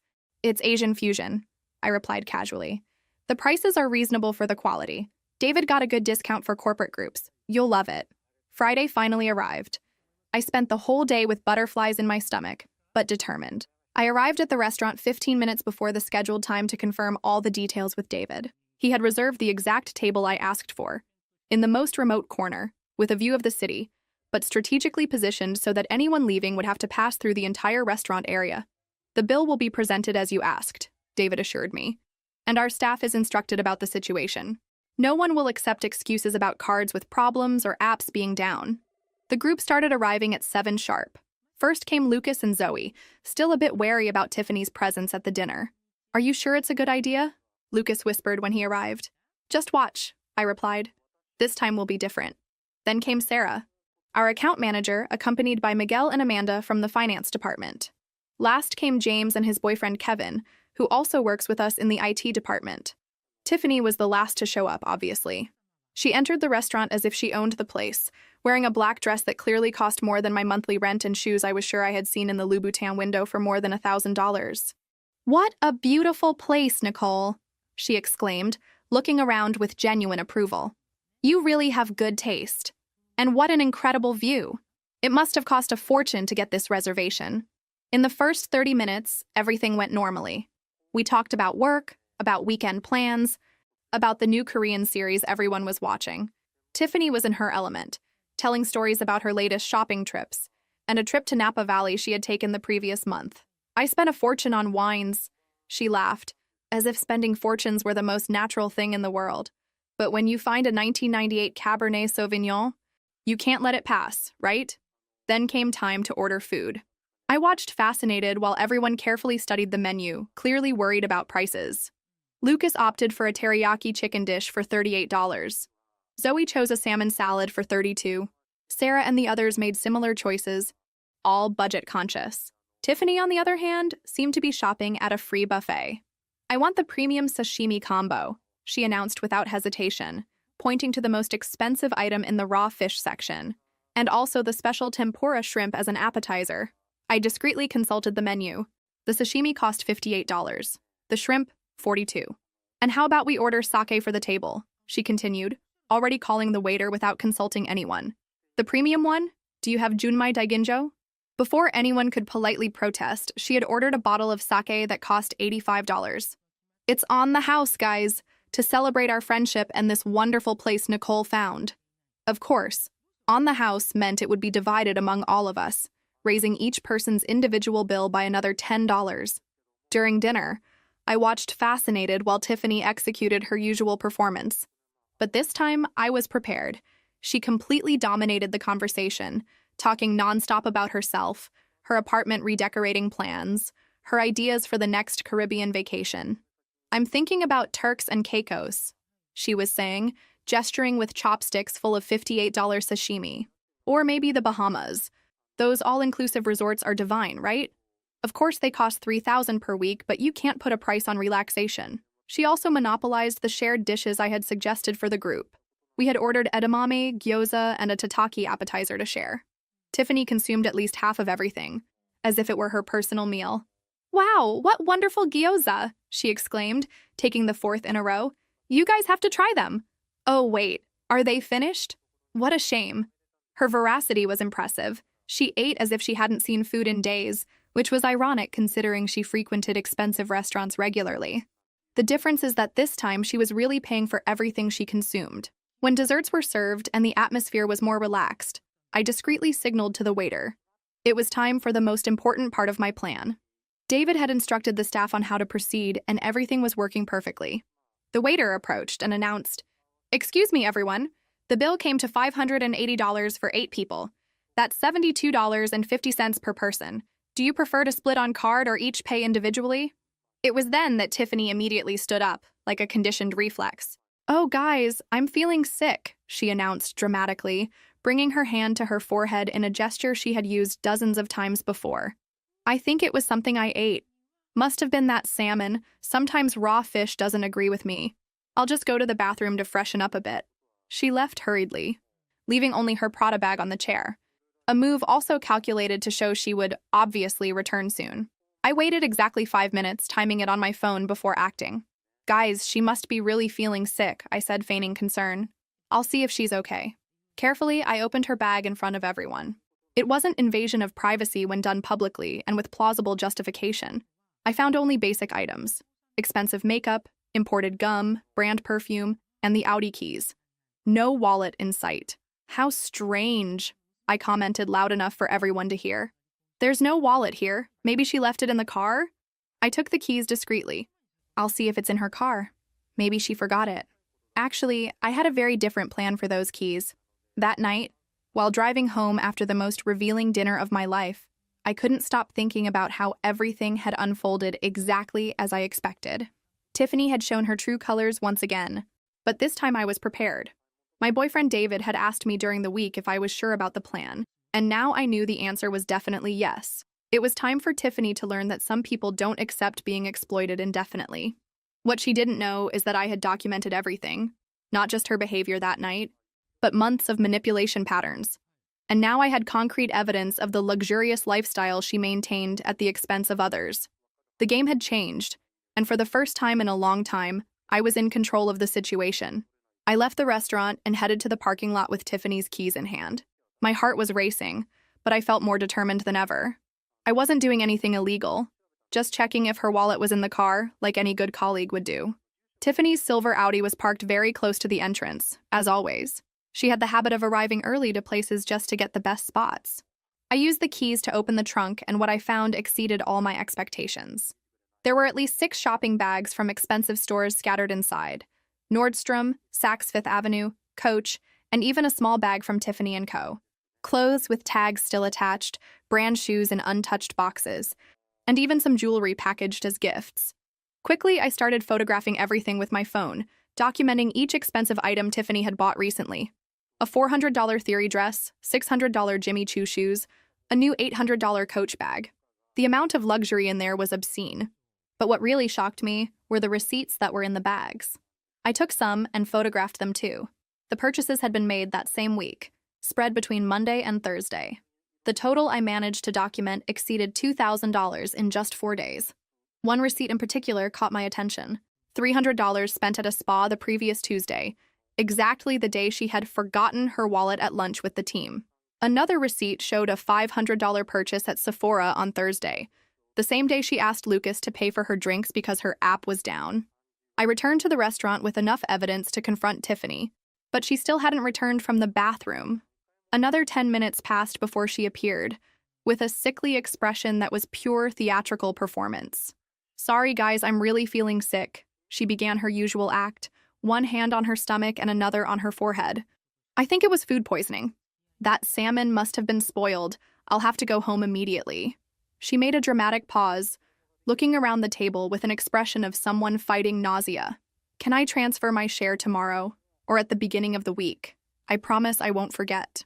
It was the same promise she had been making for months, and never kept. I calmly placed my phone on the table, with the screen facing up showing photos of the luxury purchases. "Interesting," I said, keeping my voice serene and controlled. "Because from what I saw in your car, you spent more than $2,000 on shopping this week. I'm sure $72.50 won't break your budget." The silence at the table was deafening. You could hear the restaurant's ambient music and the distant noise of conversations from other tables, but our table was completely mute. Everyone looked alternately at me, at the phone, and at Tiffany. Tiffany became visibly pale, but tried to maintain the farce. Her voice, however, had lost its theatrical confidence. Those purchases were gifts. I was buying for other people, for my mother, for my sister. I swiped the screen and showed a specific photo of a receipt. "This $400 Theory dress is in medium size, exactly your size. And this receipt shows it was paid with your personal credit card. Not as a gift?" I showed another receipt. "And here, $300 spent at the spa last Tuesday, the same day you forgot your wallet at lunch and Lucas had to pay your share." Tiffany's expression quickly changed from pale to red with anger. She realized she had been completely cornered, with no possible escape. "These Jimmy Choo shoes," I continued, showing another photo, "also in your size. And this Coach bag in the photo is exactly like the one you used yesterday at the office." Without escape and with 7 people looking directly at her, Tiffany finally gave up the performance. With hands trembling from anger and humiliation, she took her phone and opened the bank transfer app. $72.50, she muttered through clenched teeth, typing the amount with an aggressiveness that made the phone shake in her hands. The transfer appeared on my phone instantly. For the first time in months, Tiffany had actually paid her share, and in front of witnesses. The rest of the dinner ended in uncomfortable silence. Tiffany remained seated but didn't say another word. The others talked in low voices, clearly processing what they had witnessed. When we finally got up to leave, Tiffany was the first to go, without saying goodbye to anyone. She simply took her bag and left the restaurant with quick, hard steps. "Wow, Nicole," Sarah whispered while we waited for the elevator. How long have you known about all this? The following Monday, Tiffany initiated a subtle but devastating defamation campaign. I already expected a reaction, but the speed and intensity with which she acted surprised me. It was as if she had spent the entire weekend planning her counteroffensive. She started early, arriving at the office before everyone else and positioning herself strategically in the kitchen, where she knew people would pass to get coffee. When Amanda arrived, Tiffany was already there, with red eyes as if she had been crying. "Hi, Amanda," she said with a fragile voice that I immediately recognized as another performance. "Do you have a minute? I need to vent to someone about what happened on Friday." Throughout the morning, I watched Tiffany execute the same scene with different people. For each colleague who appeared, she told a slightly different version of the story, always painting herself as the victim of a cruel and humiliating situation. Nicole attacked me publicly. I heard her whispering to Marcus from accounting. She violated my privacy, went through my personal things, and humiliated me in front of everyone. I've never felt so embarrassed in my life. For Rebecca from HR, the story had other details. I was really feeling sick, with suspected food poisoning, and even so she forced me to pay. She didn't show even a bit of empathy or compassion. And for Tom from marketing, Tom, she added, "The worst part is that I'm going through some financial difficulties that I prefer to keep private. My father is sick, and I have many medical expenses. I thought she would understand, but instead I was cruelly attacked." Tiffany's narrative was brilliantly constructed. She mixed elements of truth with convincing lies, always positioning herself as the vulnerable party. She painted our confrontation as an unprovoked attack by a cruel person against someone who was genuinely in need. Most impressive was how she could modulate her voice and expression for each person. With men, she used a more fragile, almost childish tone. With women, she was more indignant, appealing to female solidarity. With supervisors, she emphasized issues of professionalism and hostile work environment. "Honestly," she told Jennifer from communications, "I thought Nicole was more mature. I never imagined she could be so envious and petty. Just because I have a better car than hers?" When Lucas told me about the rumors that were spreading, I felt a mixture of anger and admiration for Tiffany's strategy. She had completely transformed the narrative in less than 48 hours. "Some people are starting to question what really happened on Friday," Lucas warned me during lunch. "She's saying you invaded her privacy and that it was all a misunderstanding. And that she's going through financial difficulties," added Zoe, who had heard the version of the story told to Rebecca. Like, her father is sick and she has many medical bills to pay. I knew I needed to prepare adequately for this war of narratives. Tiffany had proven to be a master at manipulation, and I couldn't underestimate her ability to turn the situation in her favor. I spent the entire week meticulously collecting evidence, like a detective building a case. First, I recovered all the screenshots of old messages where Tiffany promised to transfer later but never did. I had at least 15 different WhatsApp conversations over 6 months. Then I dove into her social media. Instagram, Facebook, LinkedIn. Everything was public, and it was a goldmine of contradictory evidence. Her posts showed a lifestyle completely incompatible with someone in financial difficulties. There were photos of expensive trips, a weekend in Napa Valley in September, a getaway to Miami in August, a spa resort in Scottsdale in July. Each trip easily cost more than $2,000. Based on the hotels and restaurants she tagged in the locations. The restaurant photos were especially revealing. Dinners at sophisticated places at least 3 times a week, always with expensive dishes and premium wines. In a photo from August, she was holding a bottle of Dom Perignon champagne that cost more than $300. "Celebrating another finished project," said the caption. "Life is too short not to give ourselves the little luxuries we deserve. Blessed our stars work hard, arnst play hard." I also collected written testimonies from Zoe about the brownie incident and from Lucas about the stolen poke bowl. Both wrote detailed accounts of how they were treated, including the exact words Tiffany had used. Zoe's account was particularly touching. She not only ate my brownies without asking, but criticized me in front of other colleagues, saying they were dry and that I should use better ingredients. I had woken up at 5 a.m. to make something special for everyone, using a family recipe and expensive ingredients I brought from Oregon. I felt humiliated and devalued. Lucas was more direct. Tiffany simply took my food and ate it, then refused to pay or order another dish. When I confronted her politely, she made me look like the villain of the situation. It was pure and simple manipulation. I created a detailed list of all the events where Tiffany had avoided paying, with dates, approximate amounts, and witnesses present. The list had more than 20 different incidents over 6 months. Through a mutual friend on LinkedIn, I also discovered information about her behavior at her previous job. Apparently, Tiffany had done exactly the same thing at the public relations company where she worked before. According to my source, she was known for constantly forgetting her wallet and always finding excuses not to pay her share at social events. She did the same thing there, my friend told me over the phone, always borrowing money for lunch and never returning it. When she left the company, she owed at least 5 different people. By the end of the week, I had a complete dossier on Tiffany's behavior pattern. It wasn't just about the restaurant or about money. It was about a lifestyle built on top of systematic exploitation of others' goodwill.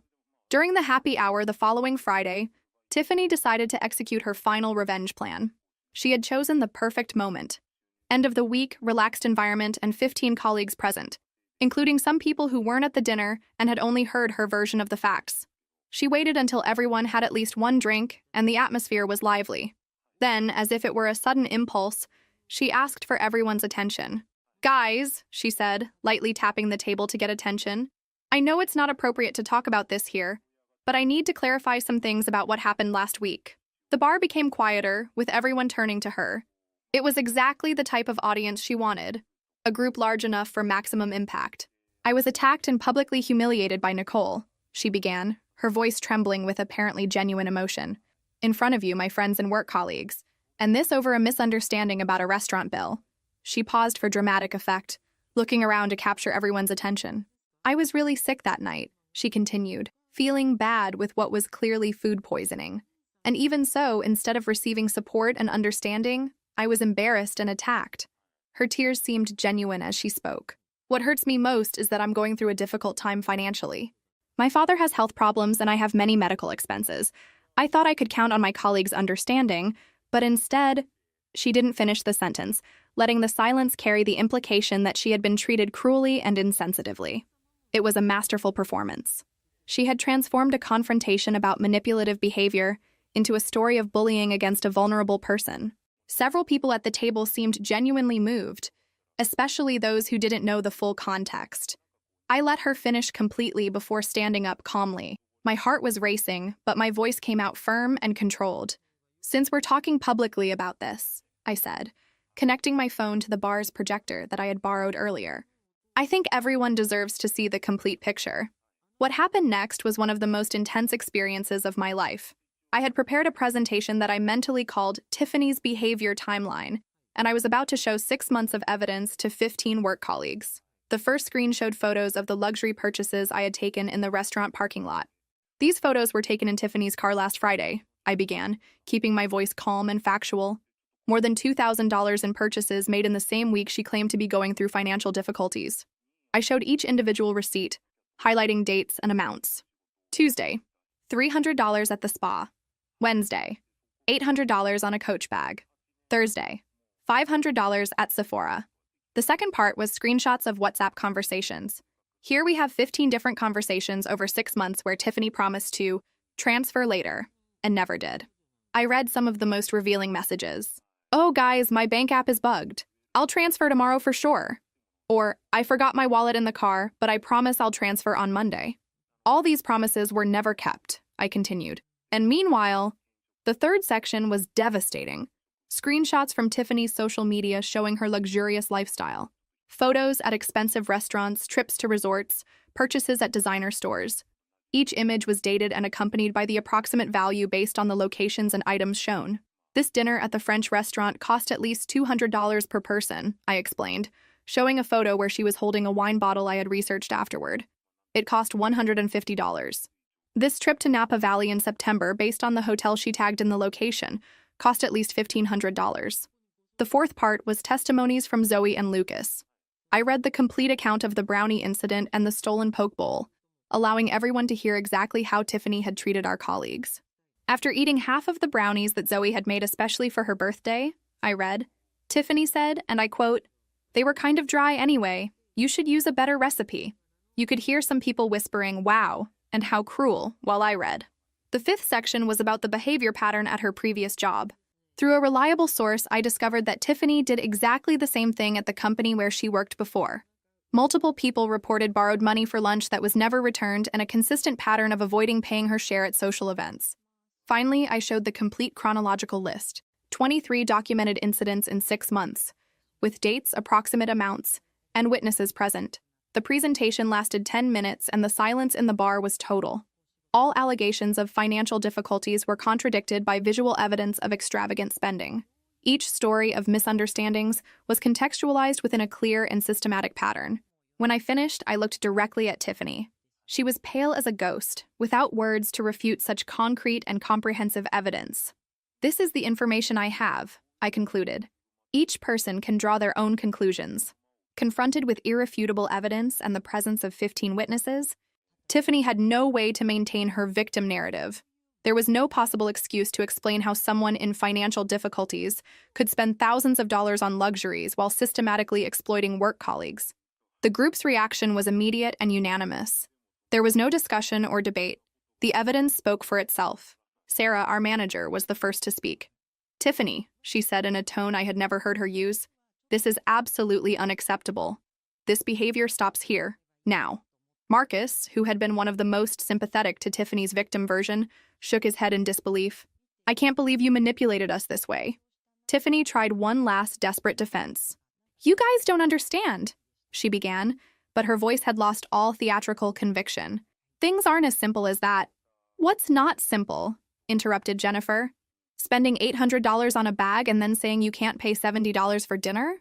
Or humiliating Zoe after eating her brownies?" added James, visibly irritated. From that moment on, Tiffany was officially banned from all office social events. It wasn't a formal declaration, but a tacit and collective understanding. No one would invite her to anything anymore. No one would accept her excuses anymore. And no one would be exploited by her manipulation anymore. In the following days, it was fascinating to observe how the office dynamics changed. Colleagues who had been silently affected by Tiffany began sharing their own experiences, now that they felt safe to speak. Rebecca from HR told me that Tiffany had borrowed $20 from her 3 months ago for emergency gas and never returned it. Tom from marketing revealed that she always asked for rides to events and never offered help with gas. Amanda mentioned that Tiffany had forgotten to pay her share in the collective gift for our boss's birthday. "I always found it strange," said Miguel during lunch, "but I never wanted to seem petty complaining about $20 or $30 here and there." "That's exactly it," I replied. She counted on our politeness and our reluctance to create conflict over small amounts. But when you add it all up, it was impressive to discover how widespread the problem was. Tiffany had affected practically the entire team in some way, always using the same method. Amounts small enough not to justify a confrontation, but large enough to accumulate significant benefit for her over time. Lucas calculated that, just in the events he remembered, he had paid more than $200 extra covering Tiffany's share throughout the year. "When you put it on paper," he said, "it's kind of scary how I was exploited." Zoe confessed that she had started avoiding social events because she felt uncomfortable with Tiffany's behavior, but didn't know how to address the situation. "I thought it was just me," she said. "I thought maybe I was being too sensitive." 3 weeks after the presentation at the bar, Tiffany requested a transfer to another department. Officially, it was for new professional growth opportunities. In practice, everyone knew she could no longer function in an environment where her behavior had been completely exposed. The transfer request was quickly approved. Our manager, who had learned about the entire situation through Sarah, seemed relieved to solve the problem without having to take formal disciplinary measures.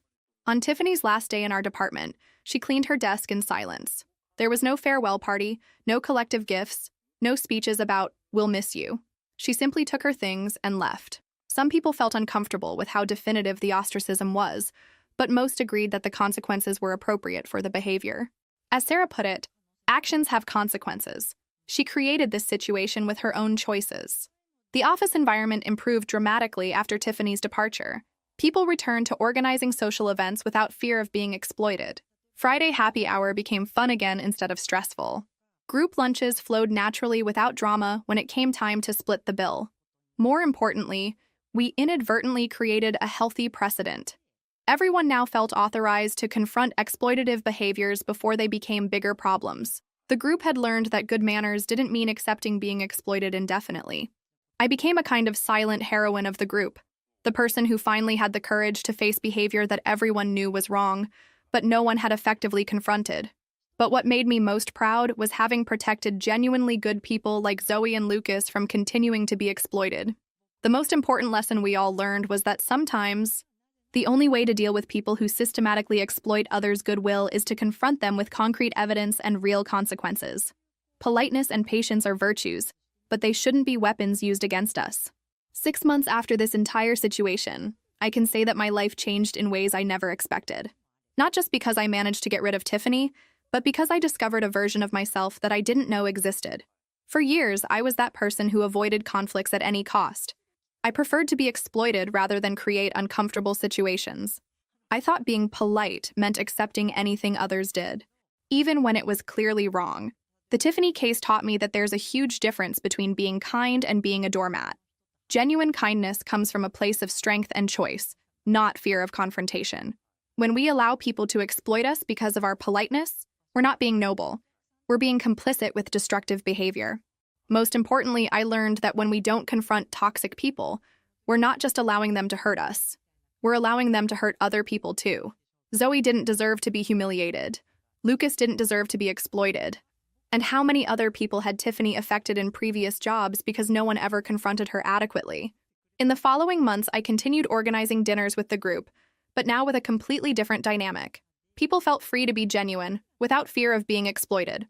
Our events became more frequent and more fun because everyone knew they were in a safe and respectful environment. Lucas returned to being the kind and generous guy he always was, but now with healthy boundaries. He learned to say no when necessary and not feel guilty about protecting his own resources and well-being. Zoe flourished completely. Without Tiffany to undermine her confidence, she became one of the most creative and collaborative people on the team. She even started bringing her culinary creations regularly to the office, knowing she would be genuinely appreciated. Sarah, our manager, confessed to me months later that she had noticed Tiffany's behavior, but didn't know how to address it without concrete evidence. "You did what I should have done as a leader," she said. "You taught me the importance of documenting problems and confronting them directly." Most interesting is that our experience became a kind of legend in the office. New employees eventually heard the story, always told respectfully, focusing on lessons learned. And this created a culture where exploitative behaviors were quickly identified and stopped. A few months later, I received an unexpected message on LinkedIn. It was from a woman named Jessica who had worked with Tiffany at her previous company. "Hi, Nicole. I know this might seem strange, but a mutual friend told me about the situation with Tiffany at your office. I wanted to tell you that you did the right thing. She did the same thing to us for almost a year before being transferred. No one ever had the courage to confront her adequately. Thank you for finally doing it." The message made me realize that Tiffany probably had a behavior pattern that extended for years, maybe decades. How many work colleagues had been affected? How many genuinely good people had been exploited and humiliated? This gave me a sense of closure I didn't expect. It wasn't about revenge or making Tiffany pay for what she had done. It was about interrupting a destructive cycle that had probably affected dozens of people over the years. David, my boyfriend, observed the entire transformation up close. "You're different," he commented one day. "More confident, more assertive. It's like you found your voice." He was right. Confronting Tiffany had given me access to a part of myself that I had suppressed for years. The part that knew how to defend what was right. That wasn't afraid of uncomfortable situations when necessary. That could protect vulnerable people from predators. I started applying these lessons to other areas of life. At work, I became more willing to question decisions that didn't make sense and propose alternatives. In personal relationships, I established clearer boundaries and stopped accepting behaviors that bothered me just to avoid conflict. A year later, I received a promotion to team manager. My boss specifically mentioned my ability to handle difficult situations in a mature and effective way as one of the decision factors. As for Tiffany, I learned through occasional comments that she continued the same pattern in the new department, but for a much shorter time. People already knew her reputation, and when she tried to repeat the same behaviors, she was quickly confronted. Eventually, she left the company completely. I didn't feel joy about this, nor satisfaction from revenge. Actually, I felt genuine sadness for someone who had chosen to build a life based on exploiting others instead of developing genuine relationship and contribution skills. But I also felt proud of having contributed to creating an environment where people like Zoe and Lucas could prosper without fear of being exploited, where genuine kindness was valued and protected, not exploited. Today, when I organize social events, I'm always attentive to group dynamics and behaviors that might indicate exploitation or manipulation, not in a paranoid way, but in a protective way. I learned that creating healthy environments is active work. not something that happens automatically. I also became an informal mentor for people dealing with similar situations. Several times, colleagues from other departments came to ask me for advice on how to deal with manipulative or exploitative people on their teams. My answer is always the same: document everything, collect evidence, and confront with facts, not emotions. But mainly remember that protecting your own dignity and that of other people isn't cruelty, it's responsibility. The story with Tiffany taught me that there's a fundamental difference between people who make occasional mistakes and people who systematically exploit others. We all forget wallets sometimes or go through temporary financial difficulties. But when there's a consistent pattern combined with a lifestyle that contradicts claims of difficulty, you're dealing with something very different. And Nicole? Well, I continued organizing dinners with the group. But now I knew exactly how to identify and deal with freeloaders before they could cause damage to the group.